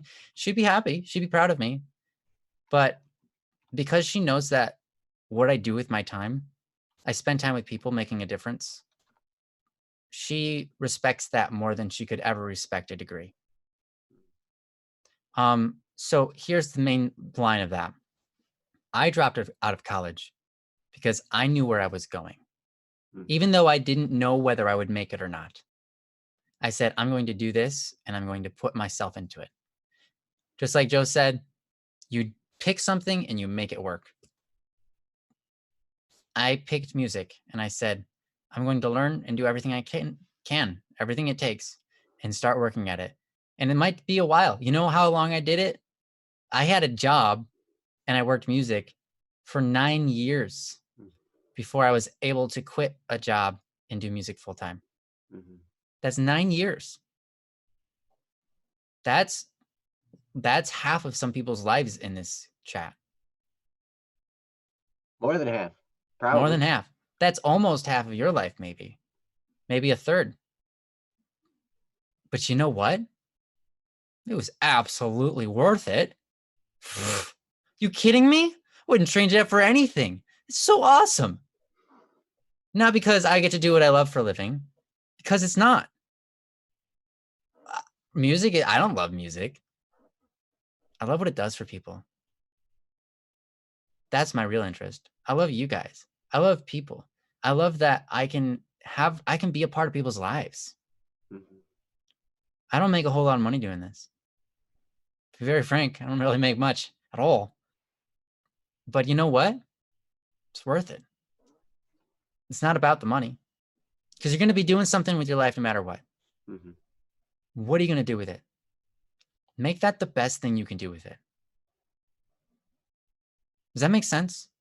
I really want that to sink in, because that's the whole point. Now, I think, just like Joe said, finishing what you start, that's the only reason I have any success at all. Is I pick something and I finish it when I start it. Not always, but at least enough times. You're good at finishing, Ryan. I don't know. Mm-hmm. But the whole point of getting a job is not, like, if you just make it about the money, then, that's a sad road right there. I tell you from experience, that's a sad road. It's a sad road. I'll tell you, they did a study on, they tracked a bunch of people's lives. Actually, no, they tracked a few people's lives. They tracked 20 lives, just 20. They did a really long, drawn out experiment with people. They tracked 20 lives. 10 of them, they took 10 people who are going to live their lives trying to figure out how to make the most money they possibly could. And they took 10 other people of that 20 and said, we're going to pick people who are going to try to figure out how to live off of what they love for a living. So we've got this section people, and all they're going to do is live their life trying to do what they love, trying to make that work in the world. And we got this section who are going to do everything that they can to make a whole lot of money. So a lot of these people, they went to college. It's a good thing. Mm-hmm. College is a very good thing in our world. I'm glad we have it. Most of them ended up middle class. 1 or 2 of them became rich, what we would consider rich in our standards, right? Over here, all the people who said they just want to do what they want, that they love doing for a living, 2 of them were middle class. The rest of them were considered rich. Mm. Now, that's weird because these guys did everything they thought they could do for money, and these guys just did whatever they wanted to do. And you think, okay, so the people who are focused on money are going to get the money because that's where their focus is. But no, that didn't happen. It was the opposite. And I was like, why? That's weird. That doesn't make sense. Aren't you supposed to get what you're focused on? No. No, because what you do a lot of times when you focus on something, that's your limit. When you focus on something far out, then everything else becomes stepping stones. And becoming rich is just a stepping stone to keep on doing more of what you're trying to do in the world. When you have a big dream and it's associated by money, money will hold you back because you'll never be able to get enough of it. But once money no longer is part of the picture, you can accumulate it and it doesn't mean so much. You don't spend it so much. And it's not the point. It just becomes a stepping stone. So what I'm ultimately trying to say is don't focus on the money aspect of getting a job and getting a good programming degree and stuff like that. That's important, but that's not the point of life. That's not why we live. That's not why we exist. If we make that our point, then we exist for a material good that we don't, it's not even part of us. And it doesn't, yeah, I mean, you know this. Everybody knows this. Everybody who's been 5 once knows this because we learned this when we were a kid. Mm-hmm. And then we grow up and we get told all sorts of crazy things and we forget it. I knew I was. That's what I went through. I had to relearn that. And sometimes I had to relearn that the hard way. So ultimately, it's great. It's important to be a finisher. And I think if you're already invested, finish, because to have the habit of finishing is important. But also remember that a job is to make you money. But making money is not what a life is about. Making money helps us sustain our life, but it's only a stepping stone. Life is about a whole lot more, and it's a whole lot more beautiful than a green piece of paper or a couple of shiny coins. So when it comes time to picking your job after you finish your degree, it's important at first to just get whatever you can. Make whatever money you can. But on the side, do what you love. Do what you love. And watch how that blooms. You'll be surprised. But anyways, I'm going to give it back to Joe. Joe, do you have anything you want to follow up with? One thing. Wow. I just scrolled through your playlist of all your songs on the Billy Tilly SoundCloud. You got a lot of content, man. Ooh. A lot of content. It's like, holy cow, look at all this stuff. I can't wait to go through it. It's going to take me a while to listen to it all, for sure. But, man, that's awesome. I can't wait. And you are very active. Like, you had a whole bunch of stuff a month ago, and then nice. Like one 13 days ago and one 8 days ago. Like, that's awesome. That is awesome. I'm super impressed. So I can't wait to start listening. So, man, you're rocking it. So, and I don't even know if it's rock and roll, but it's rocking in my mind that you got that much content. That's awesome. So, I mean, other than all that we said, I don't really have anything else except for just to say I'm proud of you and I'm glad that you made a decision and you're planning on sticking with it. Yeah. And I'm happy to see all this content. It's like, man, wow. Hip hop trap and memes. Nice. Right on. Yeah. I'm excited to hear it. So, got any lo-fi in there? Just curious. So yeah, that's awesome. Hyrule, that totally rocks. And thanks for posting this. Hey, it's been a while. I'm glad you allowed us to do it. Sometimes it's good to have these conversations. This whole Don't Worry Wins has been everywhere, but it's really good. So thank you. Thanks for letting me cover this. Yep. Yeah. Well, with that, I think we'll move on to probably the last one of the night. It's going to be from Joe. Joe. I know you're here. He's my Joe said, "What do you have against accounting?" That's his last message. Let me tell you, Joe, I have nothing against accounting, and I have nothing against accountants. Just saying, not my cup of tea. Yeah, me neither. I think I said a double cup I am so glad and happy that there are people out there who enjoy accounting. Yes. I am just personally not one of them. And I am glad that people like you exist that do enjoy it. So I can go, hey, you enjoy this. Could you help me? Could you do it? I'll be giving you money to do it. Yeah. That'd be great. I said on a Double Cup of Joe show one morning, I was like, if I had to do accounting, I'd probably sit in the corner and pee my pants and puke. Like at the same time. All at the same time. Like yes, but it's his cup of Joe. Nice. And then he said, if I had to do property inspections, I'd probably run away from everybody screaming.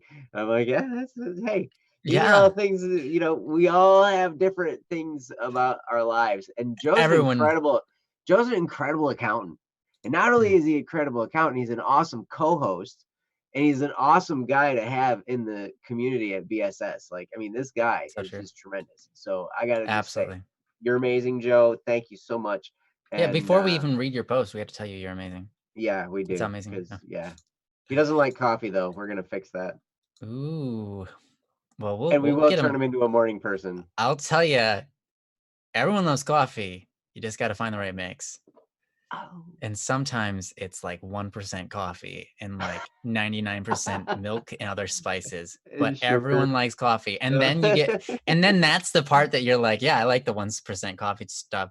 And then you're like, oh yeah, actually I'm okay with it too. And then next thing you know, you're like, I like 20% now. And then soon enough, you're like, man, just give me black. Black coffee, nothing black coffee.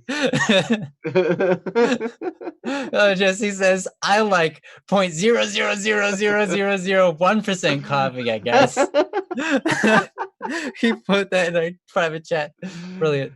So, but caffeine is bad for me. What do I don't like? A doctor not to have it. Yes, you do. Fair enough, princess. I'll give you that one. What if you don't like milk? Fine. I know you like milk because you like ice cream. Ooh, yeah. Actually, coffee and ice cream is a brilliant and beautiful, tasty blend. Yes. But yeah, let's hop right into this. This is from Joe. The title is "What to Do When Your Decisions Affect Hundreds of Lives?" Question mark. Caramel coffee. Oh my gosh, Senna. Oh my god, I'm fasting right now from coffee. I don't drink coffee until Saturday and Sunday. Saturday is in an hour. So yes, it is. I will be on that coffee in about an hour. Anyways, let's go on to the topic. The topic, it reads as follows. The question is simply the same as above. I'm an accountant who helps business owners with taxes, payroll, and other issues. But in this uncertain time, what I do can make the difference between hundreds of people being without their livelihood in a couple of months and them being successful when this disease is defeated. How do you cope with the weight of such a decision, and how do you act decisively when making them? Love, Joseph Bohan. One of the real ones. Yeah. I mean, it's a great question. Great question. You are making the decision like, hey, should this person be investing or should this person be holding out? I want them to have a life where they don't die in the next couple of months. And I have no idea how long this whole thing is going to carry out for. I don't know necessarily what is the best decision here. Should they invest more? Should they hold back? Is now the time to start running?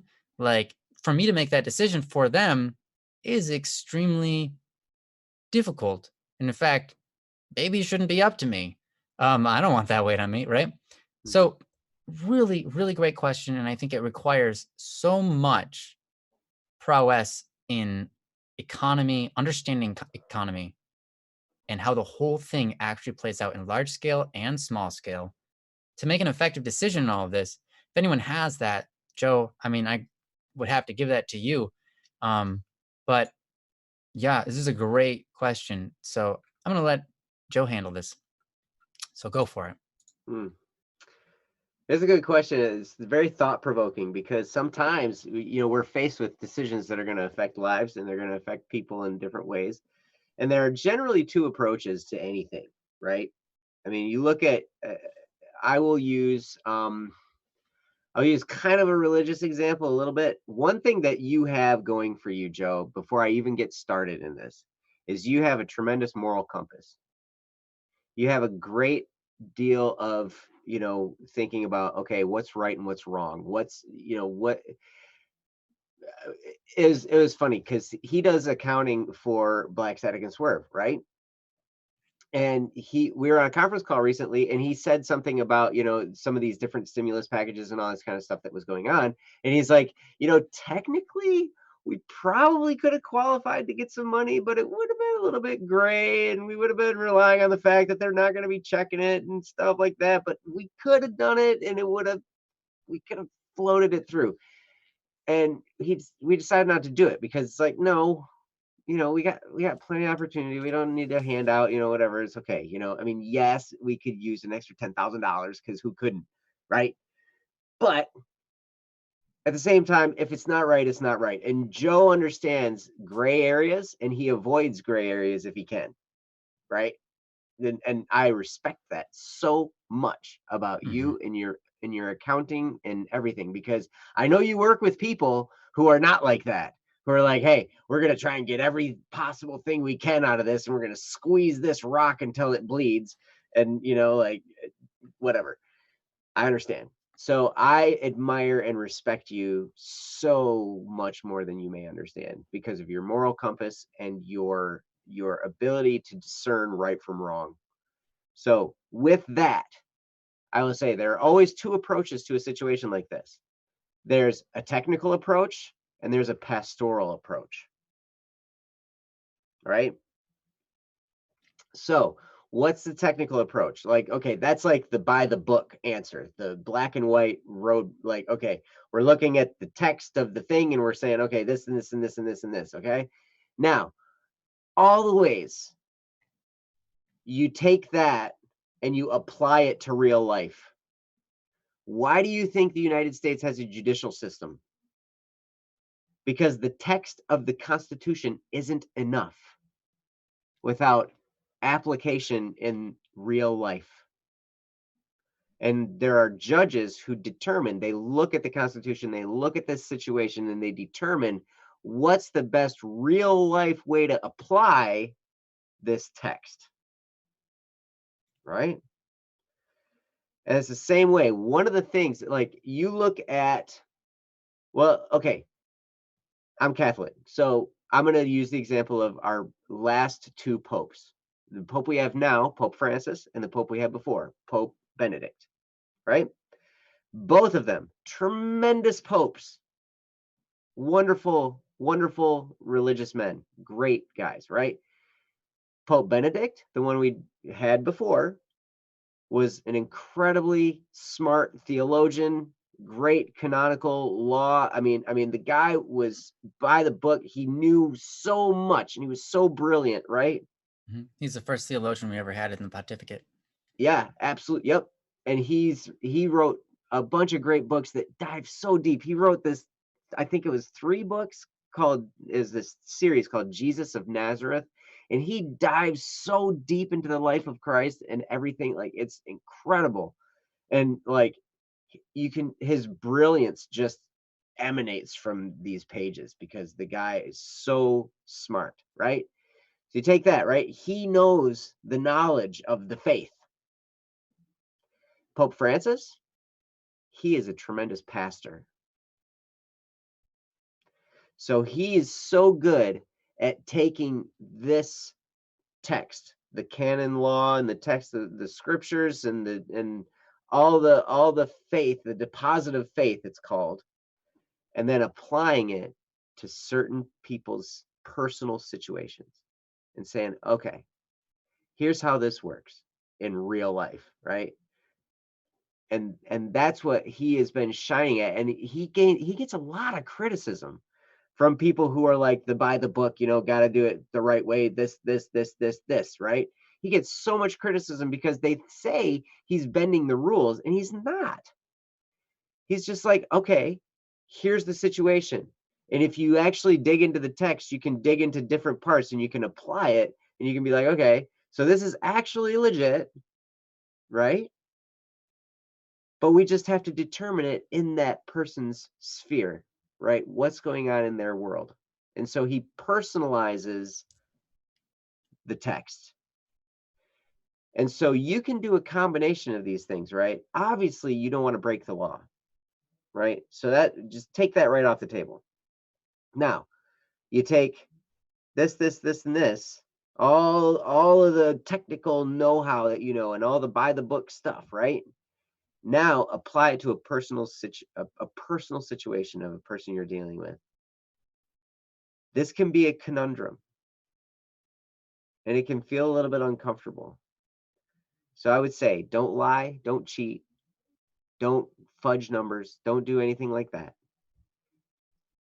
But do the best you can to figure out what's going to be the best for these people. And I do that in my inspections career all the time. I have a list, I have these instructions that come with every inspection. And I know they are generated by a computer. And the computer has no feelings whatsoever. But I'm out here in the real world dealing with people and their mortgage stress. And there are decisions I make that don't follow the letter of the instructions I receive with each inspection for the sake of the well-being of the person that I'm doing the inspection on their house, right? I will approach each inspection with that person in mind and thinking, okay, I'm not going to be dishonest with these instructions. However, I'm going to treat them as they are, a computer generated, just, wide ranging, like there's no room for specific, application in those instructions. So I have to take those instructions, not lie about those instructions, and then apply them in a way with that person in mind. And that's not always easy. But sometimes you just go with your gut. And this is why you're going to have an easier time than some doing the right thing, because you have a tremendous moral compass and you have a very well-formed conscience. And I respect you so much for that. So with that, I'm turning it over to Ryan. Take it away. Thanks, Joe. I mean, honestly, I think that really sums up the bulk of it. I don't really have a whole lot to add to that, but that's so true. I mean, my mom, for example, she was a realtor for many, many years, and she was one of the most well-known realtors in the area. People from other cities knew who she was. She was phenomenal. She was famous, and I was a famous kid because of her. I would go to school. I would go anywhere I would go. People were like, "Oh, you're Connie's son," and I'm like, "Yeah, my mom's awesome." She would talk about us all the time, apparently, but still, and that's just who my mom is. She's amazing. But anyhow, yeah, one thing that she would do a lot of times for people is she would look at their finances and say, okay, this is what you have. You could buy this home, but it would cause these problems. You have enough money and you have enough income that the government will allow you to buy this home. But I'm telling you, you don't want this home. And a lot of times what people did is they got that home anyways, because they were emotionally convicted rather than logically convicted. Right. They weren't looking as broad as my mom was. My mom was looking at their finances and going, you could afford this home, but you cannot afford this home in 7 years. And this house is going to get diminished in wealth, especially with what you plan on doing it, and especially what the neighborhood is doing, that by the time those 7 years are over, you cannot sell it and make up for what you're going to owe unless you get a new job. But the government will allow you to buy it, and so therefore you're going to buy it, aren't you? And they did. A lot of times they did. My mom would suggest them time and time again. So what you'll run into is if you are in like personal dialogue with these people, they have their emotions sewn to a specific fabric. And that fabric is beautiful to them, but they don't see how at the end it's a little bit tangled, and that will destroy their shirt that they're making that they got to wear. for the rest of their life. And so what's important, of course, they're going to make the decisions that they're going to make. You're going to make the decisions you make. And I think just like with Joe, what Joe said, I can trust that your decisions are well guided by a moral compass, but you don't know what that theirs are. So if you're directly influencing somebody through dialogue, do your best to make the morally incorrect or the logically incorrect answer look as unattractive as possible. Because the more you can get their emotions swayed towards an opinion that is of good, logical, moral standing, the more you can make their emotions on that boat, the better they're going to do no matter what. Because then they're all in on something that's going to work rather than being all in on something that won't. As much as I say, or I've talked about, you pick something and you make it work. There's also the other side of that, which is there are certain things that you'll do in life and they just aren't working. Putting all your effort into them doesn't make them work anymore. Or doesn't make them work any better. They're just flawed systems. And you keep on running with those flawed systems. The point is, so where's the balance between those two? The point is something we call PDCA, plan, do, check, and adjust. So you look at something, you plan for it, then once you've done it, you look at it and you're like, there's a way we can change this system to make this work better. And then you do that, and you adjust it. And then you go back to PDCA, you plan again, you do it, you check it, you adjust it, you plan, check, adjust. PDCA, sorry, plan, do, check, adjust. Plan, do, check, adjust. PDCA. You can't check it until after you do it. Yeah, don't check until after you do it because that plan, doesn't make check, sense. dude. You can check your plan. Yeah, you can check your plan. Check it twice because Santa's coming tonight. But ultimately, the point is, when you are making these decisions for these people or guiding them in their own decisions, just like Joe said, use your moral compass, use your logic. You know a lot. If it's going to help them in the long run, I can tell you it's a lot more important than helping them in the short term. Because life is about the long term. Yeah. Now, they might get upset at that because the short term isn't as beautiful. But that's why you have to keep that dialogue with them and say, hey, look, this is what I think. It's not going to look as good in the short term, but in the long term, it's going to be amazing. So when you talk with somebody, get them engaged about the long-term vision. That will not only help you guide their decision, but also help them guide the decision that leads them to the best, right? Because if we make a bunch of decisions off of the short term, we're not going to have our end term in mind. We're not going to have the long term in mind, and it will make the long term come out worse than it could have. So again, when you talk to these people, make the long term look very attractive so that their emotions about their decisions and their emotions going through the trials and the difficulties of the short term can be better, all right? Can guide them and can make their attitudes better and deal with the short term in a better way than if they don't have the long term in mind. Because if you present the long term opportunity, but you don't influence them and their emotions, what you're going to end up with is a bunch of people going, it's not working out, and just complain. And then when the long term comes, they haven't been invested enough to take it and move with it. It's like, hey, you've got all this opportunity and it will come in the long term, but they're not on board because they went through all the short term first and they just got piled down and down and down, and they're no longer like feeling amped about it. When that opportunity of the long term finally hits, they're just going to pass it up and say, hey, it's just another one of those things that isn't going to work for me. So you have to keep their emotions and keep them on track with the long term vision so that when they go through their trials, it will make sense. Now, sometimes a short term could be the right decision, right?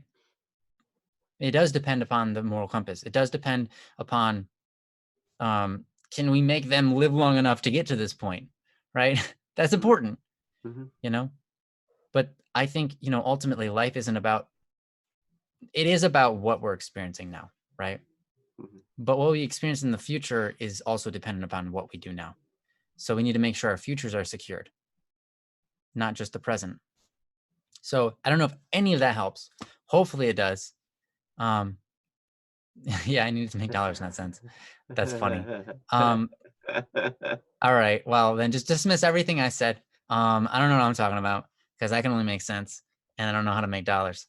So anyways, Joe, do you have anything else you want to follow that up with? Yes. It's not the end of the world when someone loses their livelihood. Right. I've lost my livelihood numerous times. I've lost my house before. I've lost cars. I've had cars repossessed due to sometimes bad decisions on my part, sometimes things that just happened that I was not in control of, you know. And it's not the end of the world. I mean, it seems like a big deal. I mean, it always does. I mean, when you're sitting there and like, and it is a big deal. Like when you're staring down the face of losing your house, it's a big deal and it's stressful and it's hard. But out of that experience, people can emerge as better people. With bigger dreams. I am thankful for those experiences. I'm thankful for the times when I lost jobs. I'm thankful for the times when I've worked my butt off for people and they haven't paid me. That's happened before. In fact, it's happened more than once. It's happened more than once, and I'm off of a fresh one just now. Yeah. In inspections, I'm self-employed, right? And I'll just throw this out there. I have multiple clients. I had a recent client who was my biggest client. I'd been working for this guy for 5 years. Right? And he all of a sudden just stopped paying. He owes me like $6,000. And he's basically out of business. I don't think I'll ever see that $6,000. And it's been a struggle to get through that. That was like, I had to make some serious adjustments in my business as a result of that. Because that's like enormous. $6,000 in my business is a lot of money. I know in some businesses they're like, man, $6,000, I can't even keep the lights on or pay the phone bill. I understand. But that happened. And you know what? It was hard. It was a real challenge. And you know what? A lot of people are facing a lot of real challenges right now. Financially, a lot of real challenges. Physically, with their health. I mean, think of the people who are sick right now. Like all this financial stuff is not even on their radar. They're just trying to get better, right? But those challenges are going to, like, when they emerge from these challenges, they will be stronger people. They will have more experience, and they will face future challenges with a better perspective because they've experienced other ones before.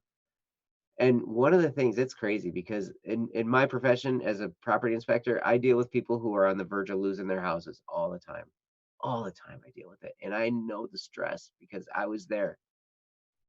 I know that stress. And what it does is it makes me better at talking with them because I went through that same thing. I went through losing my house. And so now when I talk to another person who's in the process and they're scared and they're stressed and they're like wondering what to do, I can help them in a way that a lot of people can't. I hear property inspectors say, you know, they will say things to people because people get frustrated. We show up. Yeah, it happens. You know, people get frustrated when we're checking occupancy and all that kind of stuff. They're upset. And it's mainly because they're stressed about their situation, right? I understand that. But I know some property inspectors that are like, well, if you just pay your bill, I wouldn't be here. And it's like, man, People don't just not pay their bill. It's not because they can't pay their, like, they literally, It's right. Not like they're choosing, like, hey, I'm gonna do this so that I suffer. Yeah, I'm sitting on this extra money and I'm just not gonna pay this bill. No, they literally, their life is in a position where they cannot pay it and they're trying to figure it out and they're stressed. And it's like, to say something like that, that's so rude and crass and just ridiculous. And I have called people out on that numerous times. And I was like, well, if you just pay your bill, it's like, you don't know what's going on. You don't know what happened. They might have just gone through a divorce. They might have just had some health struggle. They might have just had, like, they might be spending just tons of money on medical supplies, just trying to stay alive. And you're going to come in and you're just going to say something rude like that. I mean, seriously, it just makes me mad. So, I don't know if he's going to take planes to get to you, Akil, but yeah. I have a very limited territory. I'm sorry. Not very big. But at any rate, that's, I mean, so with all of that, taking a pastoral approach in this situation doesn't mean doing whatever it takes to let them keep their livelihood, because sometimes people need to change their livelihood. Sometimes that needs to happen. Mm-hmm. You've heard it said, sometimes the best thing people can get is fired.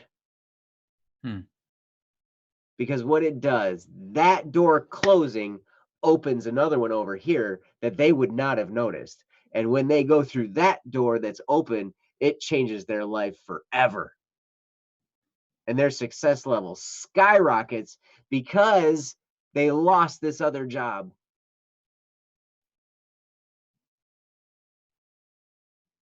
And I know wow, it's hard to look past that one moment and that door, and when you're facing getting fired and you're facing those life changes, it's hard and it's stressful.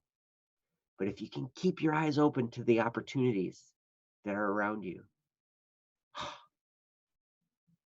they're everywhere. They're everywhere, especially now when we're all on lockdown. There are opportunities everywhere. You just can't go get Taco Bell at midnight anymore. I bet you there's a job where someone's in their house making tacos and bringing them to people. Hey, it could be. Who knows? Just because. I feel like making a taco and bringing it to myself. Yeah. You know, but at any rate, so Joe, hopefully some of that makes sense. I mean, I'm sure it does because you're a smart guy. But you know, like, and I hope it makes sense to all of you that are watching. But losing your job, having to change jobs, sometimes that's the best thing that can happen to you. Losing something that you hold on to, even if it's just for you to understand that trusting in the material world is sometimes futile. That got hammered home with this recent situation with this client that owes me a lot of money. I was like, you know what? I had put too much faith in that one particular stream right there. My fault. I needed to hedge things elsewhere. I needed to design my inspections business differently so I wasn't so dependent on that one client. Learning experience for me. Or maybe I just need to flush that whole thing and just do black static and swerve. That sounds like a good plan. Yeah. But anyway, I digress. Thanks, Joe, for the topic. Yep. I do have one thing I want to say about that, and it's right along with what Joe is saying. Remember, it's not evil to allow people to struggle. There's nothing evil about allowing people to struggle. In fact, sometimes it's exactly what they need. So what Joe's talking about, I think a lot of times we think the most evil thing you could ever do is allow someone to be hurt. if you have the chance to stop it. But the truth is, tough love hurts. Mm-hmm. And tough love is one of the most beautiful things to ever happen. Mm-hmm. So it's okay if people hurt. It's okay if people are in struggle. And it's okay if you feel like you might be partially responsible for that. Because their lives go on and get better for it. Here's the thing, someone who's going to be upset because they went through this and if someone is going through a struggle and they're just going to be upset, they're going to be upset anyways. Mm-hmm. Well, it's an upsetting situation. Yeah. The whole thing is crazy. They're going to be upset for multiple They're going to be upset no matter what. People are going to be upset. So it's not about trying to figure out how, because there's so many times in my life where I've tried to figure out how do I solve this without just making sure that there's the least amount of upsetness possible. And I live my life like that, and I still do that today. But at some points in my life, I have to realize it's okay for other people to be upset. Mm-hmm. And it's okay for me to be involved with that and not do anything, or to do something that causes people to be upset. Mm-hmm. Because the truth is the truth. What's best is the best. And at the same time as I can be extremely tactful and very cautious in making sure people don't feel bad and do my best at that, I also know that there comes a point where it's like, I need to allow the good thing to happen and stop myself from doing good because I'm so worried about other people not being happy or in the moment. Right. I can't allow my desire for other people to not hurt get in the way of something that is beautiful and good. Right. Because I've done that many times in my life, and I have to make sure, hey, there's a wall there. I need to make sure, or a line there, and I need to make sure that I choose to cross it at the right points and not get hung up on it or held up on it. Sorry. So yeah, there's a lot to take in. I'm sure, Joe, you've got big decisions to make, and I hope this in some way has helped. I can understand if yep, that didn't help at all, but thanks for trying. Now I got to think really hard about stuff. She's wafting you in peanut butter. I know, I'm being wafted with peanut butter. Ooh. All right. But with that, yeah. Thanks, Joe. You're awesome. Yes, thank you. Both of you guys are. And now I'm being wafted with honey. Honey? Oh, wow. Yes. Nice. You're speaking with the rest of the world. The whole world? Yeah, the whole world's here. We're on. Whole world. Hi, world. Yeah. Yeah, we got people from all across the world here with us. This is my wonderful mother testing me with peanut butter and honey. Oh, she's testing you. Yeah, because of your fast, me the temptation, yes. Nice. I didn't bring a spoon, though. That's fine. I'm good. Okay. I'll just lick the jar. You'll be all right. Oh yeah, and then give it back. 28 minutes left. Yeah, that's true. We're almost done here. So, anyways, yeah, we love you guys. Put your name on it. We are gonna close this thing down. Thank you for being with us. We appreciate you all, and we love you. Oh, my banana bread is ready, and I'm eyeing it right now too. Akil, awesome. Go enjoy your banana bread. We'll take off so that you can. And we will see you all next time on Don't Worry. Well, actually, Don't Muddle Monday. Of course, we do streams over the weekend. So if you pop by our Twitch, that's Princess will hopefully link for us. That will send you, and we're going to be playing some games. I won't be here on Sunday, but tomorrow I will be. So you could pop in there and hang with us. But yeah, we do Don't Worry Wednesdays on Mondays, Wednesdays, and Fridays. So make sure you stop by. So next time, we will see you, and we hope you have an awesome life. Until then and beyond then. See ya later, guys. To infinity and beyond. And beyond. Ta-da! Yes. Bye. Peace.